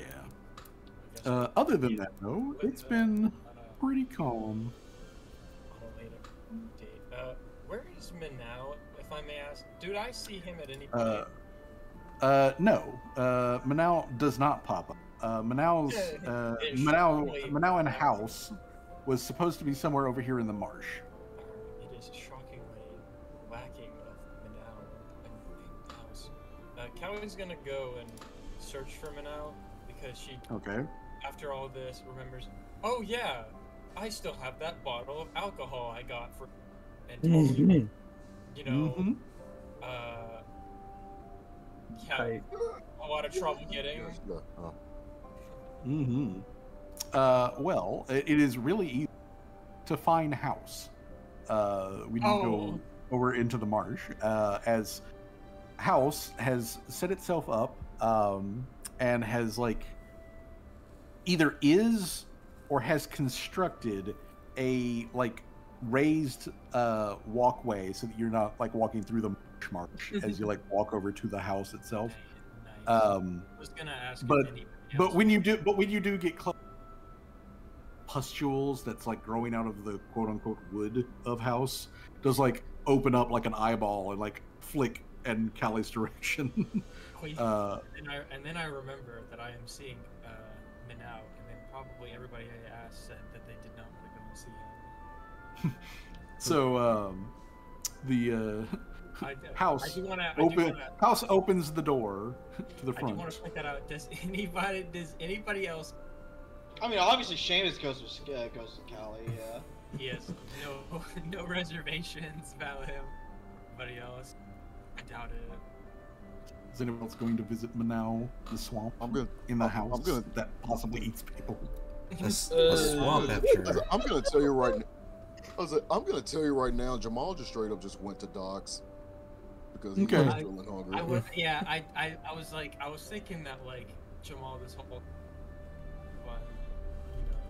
No, he was there. He just left when y'all left. Tim's gonna turn to Callie. He's like, "Do you want me to come with you, or?" Because I was going. Don't worry. I tried that. Okay. Come with me. You can come with me. Okay. Either way, I was either gonna head back to camp and see Gloria again, or I'll come with you to help make sure that everything is going all right. June kind of like. June kind of like looks to Torque and says like, "Or do you want to go? Do we have to go?" Like, I don't think that we don't have to go, right? And like Torque like leans over and like looks at Callie. We don't have to go with you, right? Callie looks at them. It's like, oh no worry. I imagine you guys are tired. Callie then looks at her and goes, "You want to go and see him with me?" I would imagine you guys have been interacting very often in the time that I've been gone, right? Unless he just fanned off and disappeared and you guys haven't talked ever since I left. Me? No, Callie, Rusi, Callie's brother. Rusi says that he has, since you guys left, he's met Manau. He was alerted by Doc Button that Manau has like some sort of disease, so like he should be cautious whenever he's just near Manau. But apparently Manau's okay. Ish. So yeah, I mean like he'll go because like he doesn't want anything bad to happen to like Callie, but like just because to meet Manau or talk to Manau, not particularly. Like he's there for Callie's sake. But yeah, like House blinks one of its like growths at Callie and then like opens the door and what are you for? Like it fucking did right now? I don't know. Yeah, it looks exactly like it did when you were there before. Oh, by the way, Jay, over at Doc Buttons, she has a like she's got literally like a that's been like dug and filled in with like sand and charcoal and all that sort of stuff, and she's got sliced up vegetables and all of the like good shit for like full on barbacoa. God, you're making me barbacoa. hungry, man. I would say Laria is like with Jamal and Doc Button as well. All right, because like She's specifically there to make sure that Jamal doesn't pull any funny business. well, What are you well, implying like, there? What would Jamal even really like do? What are you Laria- implying there? Hang on. Like Laria could stand like next to the pit and like extend her like mycelial tendrils into the soil and get barbecue flavored dirt. Oh my god. Funny. Pork smoked dirt. But yeah, it basically it's like fucking like, you know, Hawaiian luau, full on pork barbecue sort of thing. Although Doc Button does refer to it as Bunbecken style pork. But either way, she doesn't have any problem whatsoever with the mushroom, you know, tagging along. And like, you know, if you want some actual like pork and not just, you know, pork seasoned dirt, you can totally have some. But otherwise, yeah, Jamal has a damn good meal waiting on him over there. But here in the swamp, Tim will walk with Callie and the group to make sure that they make it back safely. I'd imagine before Callie left, she told Termites, like, stay here, protect everybody, I'll be right back. And then, you know, went on. yes, great mother.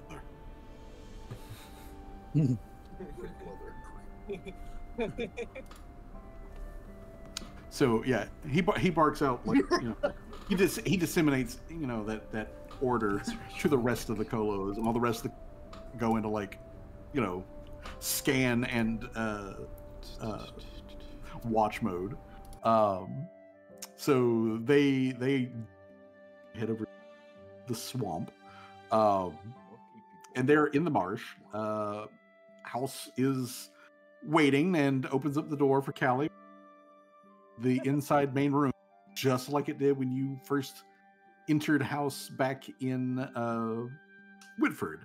There are all of the various, like, you know, alchemical bottles and ingredients and whatnot that are spread all over the place. And there's like the that goes into like the back, and Manal like parts the beaded curtain, like steps out into the front area, and he takes a lean countertop, and he's like, Miss Callie, you know, you have returned. What can Manal do for you? Just remember, as Manal always says, Manal does not bring back death. Just want to make sure that has not changed. Callie, You gotta clarify every time. Callie chuckles a little bit at that prospect. It's like, it's good to see you, Manal. It has been a while. And then she like opens up her sack full of stuff. He's like, hold on, I got something for you. I think you remember. I remember you asking me to get it for you. And then it does obviously the cartoony sound effect of like cat sound effect and just rummaging through. She throws a clown horn out. Sorry, and then like halfway through doing that, she's like, oh, "There's a lot of junk," and when I mean like a lot of junk, I mean like a lot of junk.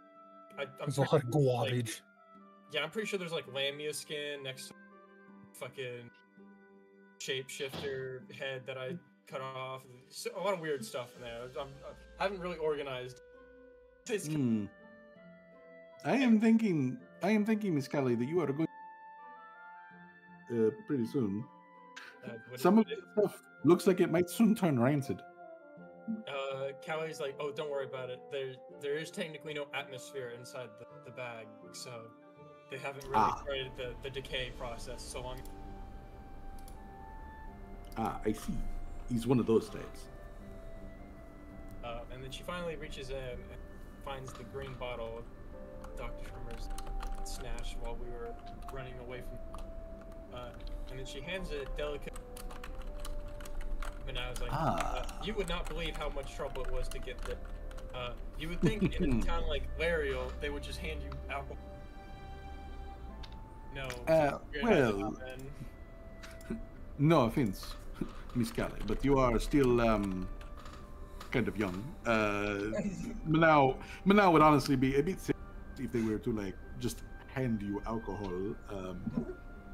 Callie kind of shoots back. It's like, gonna be day in a few days. Oh well, then I guess early. However, though, this does make Manau very pleased. Manau is very happy to have this on hand. You see, it is good for it is good for killing sickness. Sanitization. It is also very good if you need to very rapidly start a house fire. Yes. Wow. You could say, for instance, take this bottle. You would want to like empty out about more than half, and then just take a rag that you have no emotional attachment to, stuff it down on the inside, light that, and then throw it, and then boom! Would be very funny, but a big waste. Because you see, the other main purpose of this alcohol, besides its sanitation effects and the fact that it's quite flammable, is that it also is very capable of getting Manau. I plan on putting that to use tonight, even. Thank you very much, Miss Callie, for bringing this to me. Callie also then is like, another thing. I came across a weird mineral. I wanted to see if you knew anything about it, or if you could inspect it, or do some experiments with it. And then once again, I can do these. she Yes. like fishes through all the garbage that's in a giant large sack full of unorganized stuff, and she pulls out the white rock from that she the samples and the white rock from the mine that she pulled. This is curious. You say mineral. Are you? Do you mean the rock part, or do you mean the not rock part? I mean the not rock part. Ah, okay. So, yes, I could do some experimentation with this. See what I can come up with. Would you like a full, say, breakdown of components and everything? Yes, I would indeed. That'd be very helpful. She also gives him like a brief synopsis of like where she got the rock, of the circumstance she got the rock. It is a very curious rock, and the circumstances in which I found it are very curious. That is very curious. And now, he kind of like looks over at Seamus since Seamus came along, and he's just like, you are time wizard. From description that Miss Kelly gives, this material, it is from different time. Correct? That is correct. This is going to sound a little weird to you now, but it has a different, and he kind of like fumbles with his hands, trying to like how people talk with their hands, like smell, and he does like air quotation marks. Well, Manau cannot detect anything with his, otherwise regular nose. So I will take your word on this. Manau will take extra precaution in breaking down this material. If is something that is outside its normal time could be dangerous. Could be made of, who knows? Maybe in future they have like figured out how to make, solid, highly flammable alcohol, or something like that. And it would be unfortunate if this were to suddenly like catch fire and explode, and then like, shoot bits of rock all over Manal's laboratory like shrapnel. Wouldn't want that to happen again.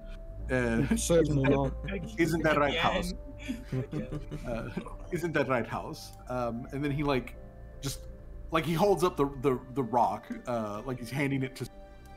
Here, go put this back in a strong container. Put extra layers around it, and like the beads that make up the, just like come up like tentacles. Grab the damn thing and like grab it out of his hand and pass it to the back part of the building, quote unquote. But Manao, after he passed that off, he grabs the bottle specifically that Callie gave him, and he like twists off the top, and he takes like a deep inhale from there, and he's like, but now these Manao can smell. I say all the time, does not bring the dead back to life, but couple of sips of this, and it will feel, and the Manao will feel like Manao life. I am looking forward to this later on. Allow me, though, however, to say congratulations on returning in one piece, and also with like Manao's favorite booze. Nice. This does me very good. Thank you. Of course, Miss Callie, now that House has established a nest and has started to gently harvest from the local wildlife, Manao has a good supply to keep Manao, as the Manao. So, as I am sure probably already met with the doctor, Miss Button, I have had conversation with her. We have come to a agreement. She is comfortable with Manao being out here, doing management and whatnot. So,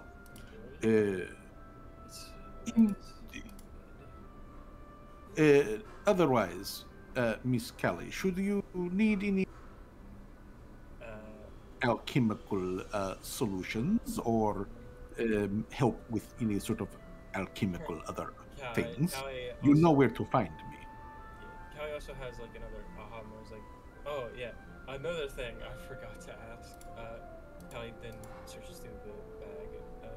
I have these. It's the calcified hooves of the goat man. Goat hooves. I got this off of a demon goat man that was on fire. If you could find any use for them, that'd be very helpful. Because currently I am at a loss as to what to do with them. Demon goat hooves.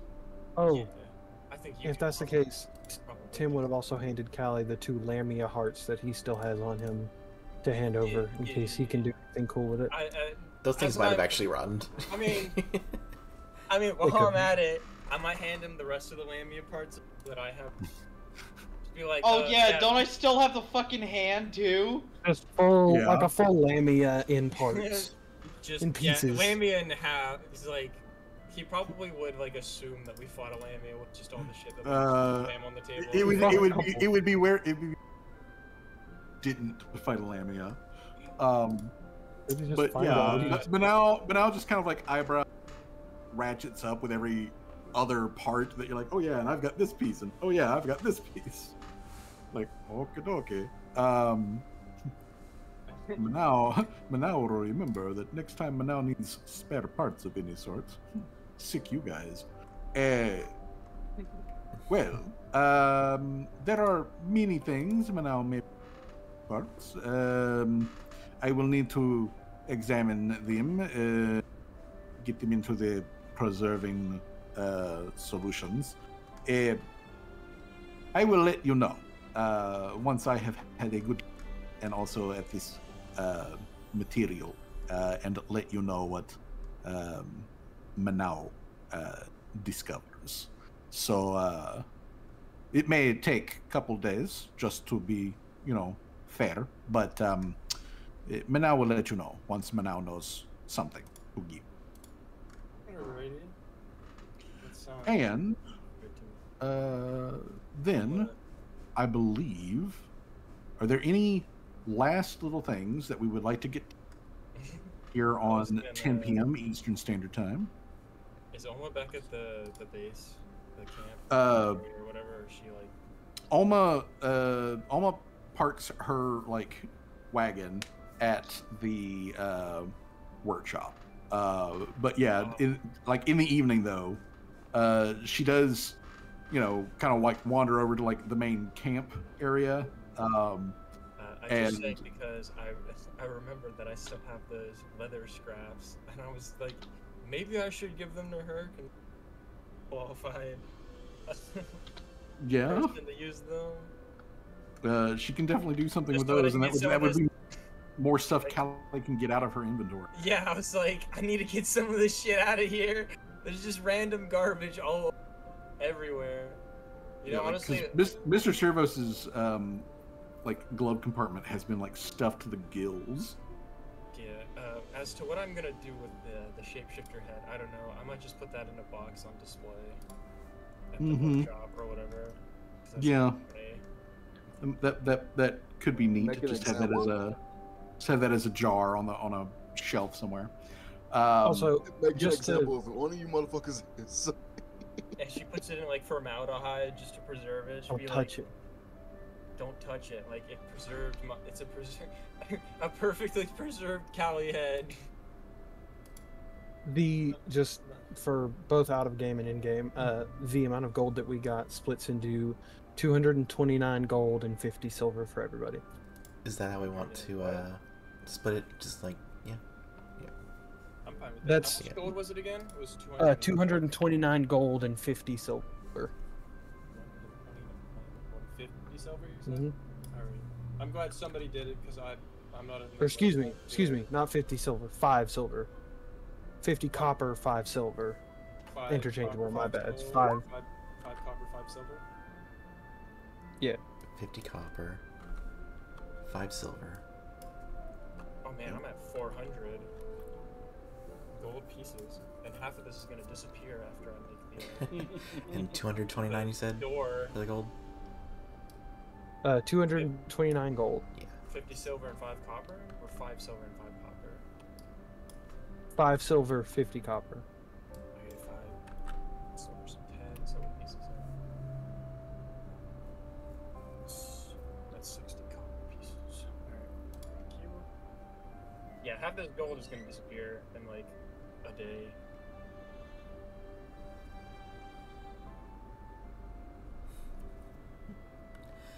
Yeah, no, I mean, I'm sure when we pick back up, whenever the campaign does, we can we can basically set up any boring stuff to be during that quote unquote downtime, and but this was a Yeah, I was just about to ask about doing all that. yeah, but this was a nice little session to kind of wind down, I guess, and not that Good it was, arc ender. yeah, not that it was boring or anything like that. It was just it was really, it was Yeah, kind of nostalgic, honestly. I really just wanted to bring the party back to base, and to check in on the various NPCs and things that are going on here, because this is a living world. Stuff happens, and you guys were away from it for like 2.5 weeks. So yeah, like actually I think it comes 3 weeks. But either way, especially with Tim occasionally sending mail back to Gloria, it's kept them kind of vaguely up to date with what you guys. Yeah, every time I've sent a piece of mail, there's like a small piece of paper that's like Tim telling Gloria about how he's doing, and then there's like a full paper page of like, we're doing all right, things are going well, we've had a couple scuffles with this or that, just kind of like Nobody's dead. Nobody's dead. Yeah. I got close, but it's fine. Okay. Well, with all of that said and done, as I mentioned before, next Saturday we're not playing on the 21st. The 20th is my actual birthday, and all of that sort of jazz. I am going to be. I'm already too old. Now I'm just going to be way too old. But grandpappy. Between now and today is the 14th. We're going to skip the 21st, which means we'll be back on the 28th. So on the 28th, for season 2. I'm sorry. We'll be starting season 2. Oh hell yeah! I've got some good plans already, and you guys can expect on the Discord. I'll probably hit you up with some to ask some questions here and there about that. But I've got some good ideas. I've already started writing some stuff. I do want to. I will also probably be sending a DM to Zany for Laria, given that she's an oracle and whatnot, and stuff is shifting and moving around. Future is changing. Is it all that Seamus put his time? Maybe. It definitely does tie into that. There's a Spider-Man 2099 version of Seamus gonna come through a portal and just be like, "You've messed with the canon events."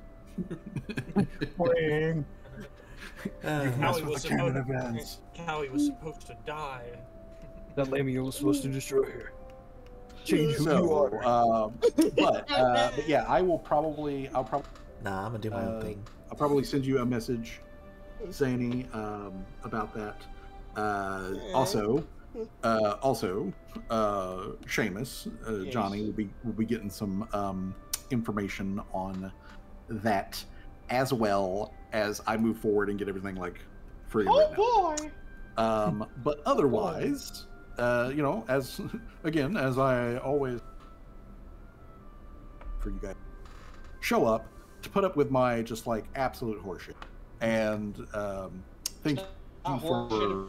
We enjoy it. Well, I mean, if you enjoy horror, that's your own kind of thing. I mean, I was gonna say some people enjoy work shit. I don't know about that. Look, we don't talk about Mr. Hands. And We did. Stop.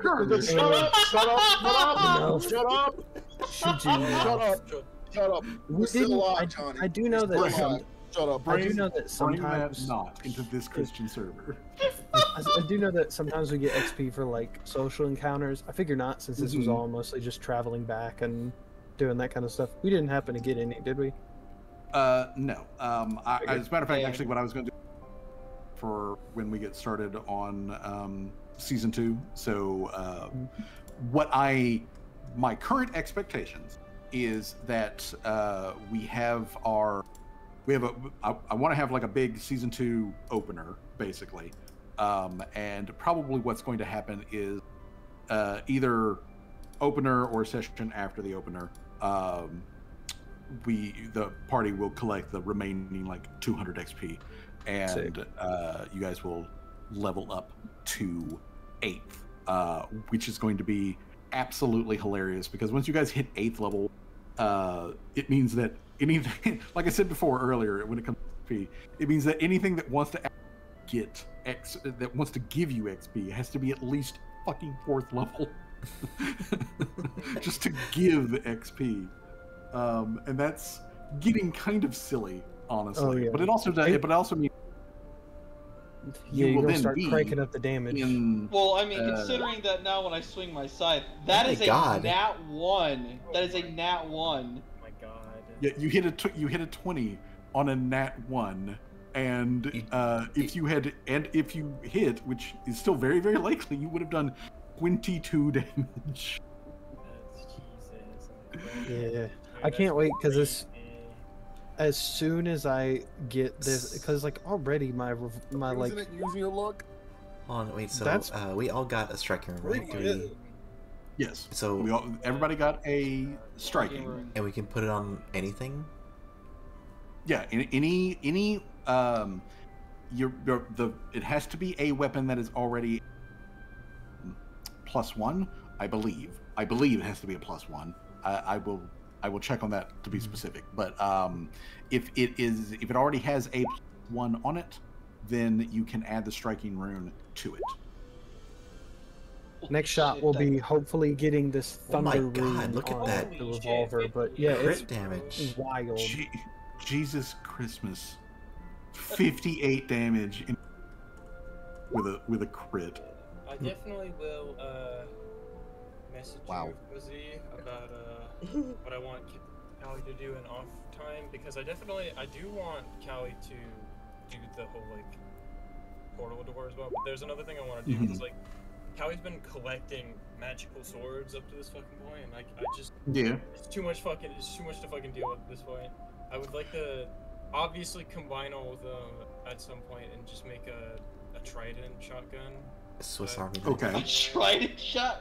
All the meat It's- hook from Doom Eternal. That's kind of the thing I'm hoping to get eventually. Is I've already upgraded my wrist grappler with The rope of climbing. the rope of climbing, so it can just pull me like the bat. You literally made a So grappling like- hook. Oh my God. Yep. So somewhat what I'm somewhat thinking of is like He could I grab might on the give- roof. Jamal can just host himself with a gun. I might give the Azure Kitty longsword to Brucey, but like He is proficient in the longsword, so he Yeah. can use it to deadly efficiency. probably. Oh yeah, I keep forgetting. The ring that I've got in my inventory where you're supposed to like focus on it for like 10 minutes. We never figured out what the fuck we're on with the spell for. Yeah. We could. You still have that. It's been untouched this entire time. The what? Hold on, what was it again? I have a ring that's got like I think it's a bunch of cantrips, It's isn't a it? ring of spell storing, and I think it's got either a spell or a chunk of spells in it. I will have to dig back down, find the exacts of it, but yeah, I'll get that out for you. One thing that would be very useful for everybody to do during this like down period is that when you got some time, take a look at your equipment and try to make sure that everything is date, and if there is anything that you like trade out for your loadout or anything like that, then that would be something to do. On roll 20 here, there is the various containers at the camp. So if you want to everybody should have access to be able to click on those and then add stuff to them. So just I like how the greenhouse is just a bush. yeah, it's just a bush. But if you have something specific that you want to stow, you can just put it in there. Just put your name next to it so we know whose it is. Who it belongs to. That sort of I stuff. forgot that most of the stuff in these barrels is Callie's. Yeah, because I when I was farming off stuff last time, I put them all in the chest. So yeah, barrels are mostly Oh damn, Callie's I forgot about the stuff. stiletto pen full of slime goo. I probably should give that to analysis. But yeah, so if there's anything that you obviously, of course, if there is anything that you would like Callie or Ulma or Manao to like make for you, so, you know, like special, just let me know so that we can figure out like what the price is and you know, how much time that can take. Obviously, of course, if you can pay for it, it takes literally a day. But I am anticipating that when we start season 2, probably what I am going to do is going to move the calendar forward by about a month. So we're going to jump from the end of October to the end of November. So there's going to be a small time before the next before the next big thing pops in. So Season 2, Callie's gonna be older. Beard gonna grow a little bit more. yeah, so you'll have plenty of time to do stuff. Sweet, yeah. But yeah, I'm gonna go ahead and just talking to myself. Don't worry about me. okay. Well, but yeah. When at the end of the day, just one very tiny little thing, but at the end of the day, get back to the camp. Torque said to Sirhan, like when she was speaking to Sirhan earlier, Orcish, she was letting like Sirhan know something, and like Sirhan told Gloria while you guys were gone, come back.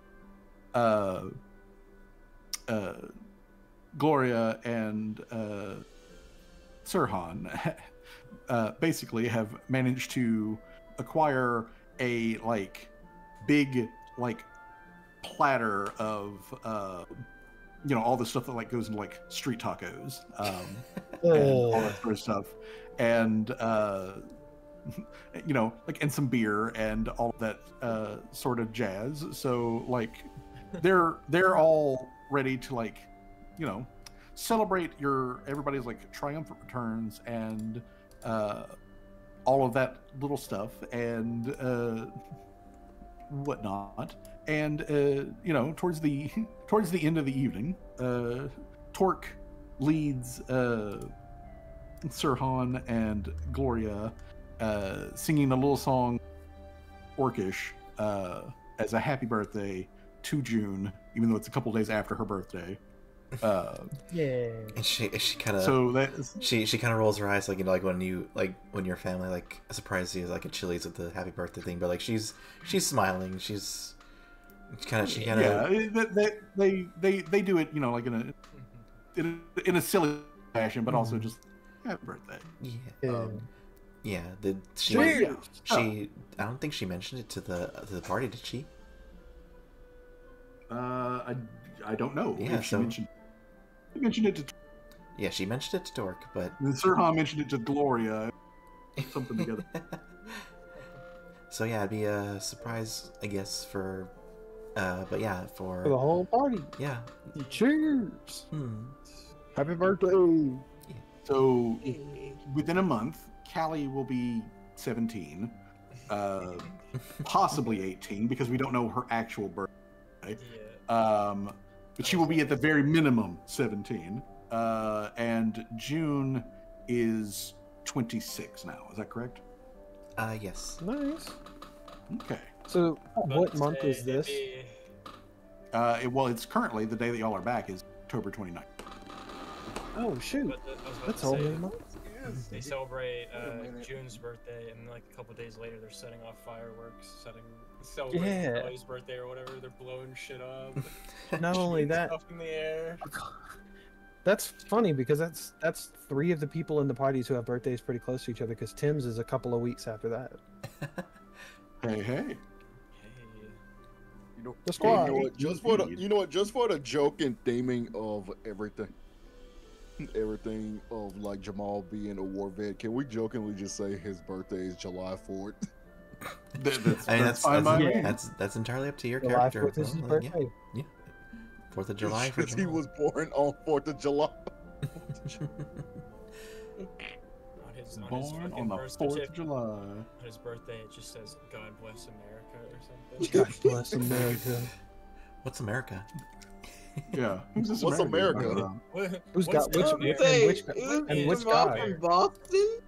What is America and what is Yes. the United States? Well, that's not his home. That's not like his birthplace, but he was originally residing in Boston. Birthplace. Boston. Yep. He's originally from Boston, which is a location that if they wanted to go.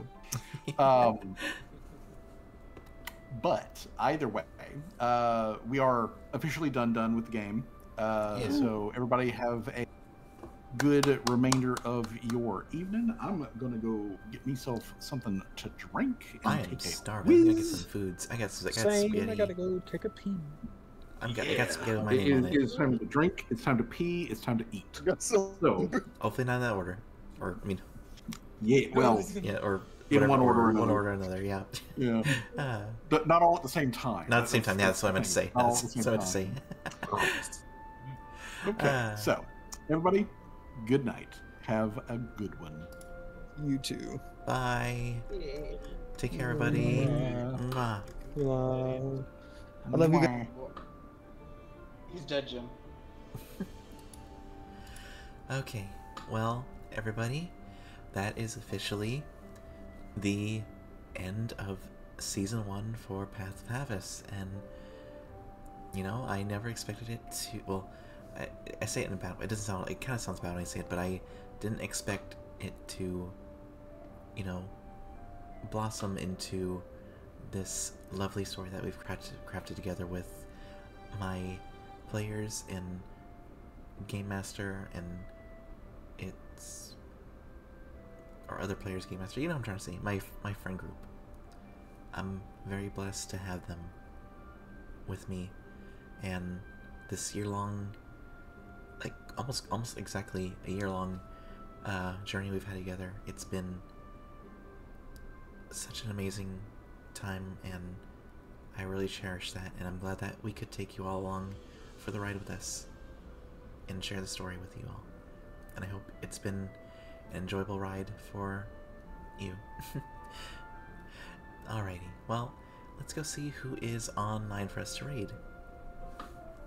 I was hoping to raid Phoebe Bane because they were doing Pathfinder, but it seems like they just finished a little earlier, so you know what, we're gonna keep, since we're gonna keep the RPG train going, how about we're gonna go ahead and raid Nedu. They're doing some Baldur's Gate 3, and you know, it's a different system, different setting, but you know, it's still got that dice rolling and party stuff. I don't know. I'm not really good at these kind of speeches, but I had a great time, and you know, this is probably gonna be until I get everything set up at my new place. Probably gonna be for me for a while, but I hope you all have a lovely night, and take care. So let's go ahead and start the raid. Here is the raid message, as always. Oh, not raid 1, just raid and raid 2. Silly girl. Alright, as always, you can use this emote, or this message, or use a second emote, or second message, or use your own emotes. Just use the words, come up with your own little funny thing, whatever you want. Again, I'm just happy that you guys were here with us, and, you know, I'm just really happy that we got to, you know, cap it off here and really have just a fantastic time with everybody. Take care, everyone. I love you all, and have a good night. Bye-bye. And I swear I swear I will have an actual proper starting and ending screen for Pathfinder, hopefully when I move and stuff.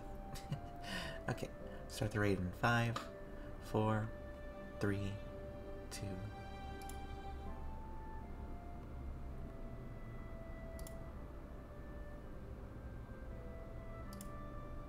Here's a potent roll.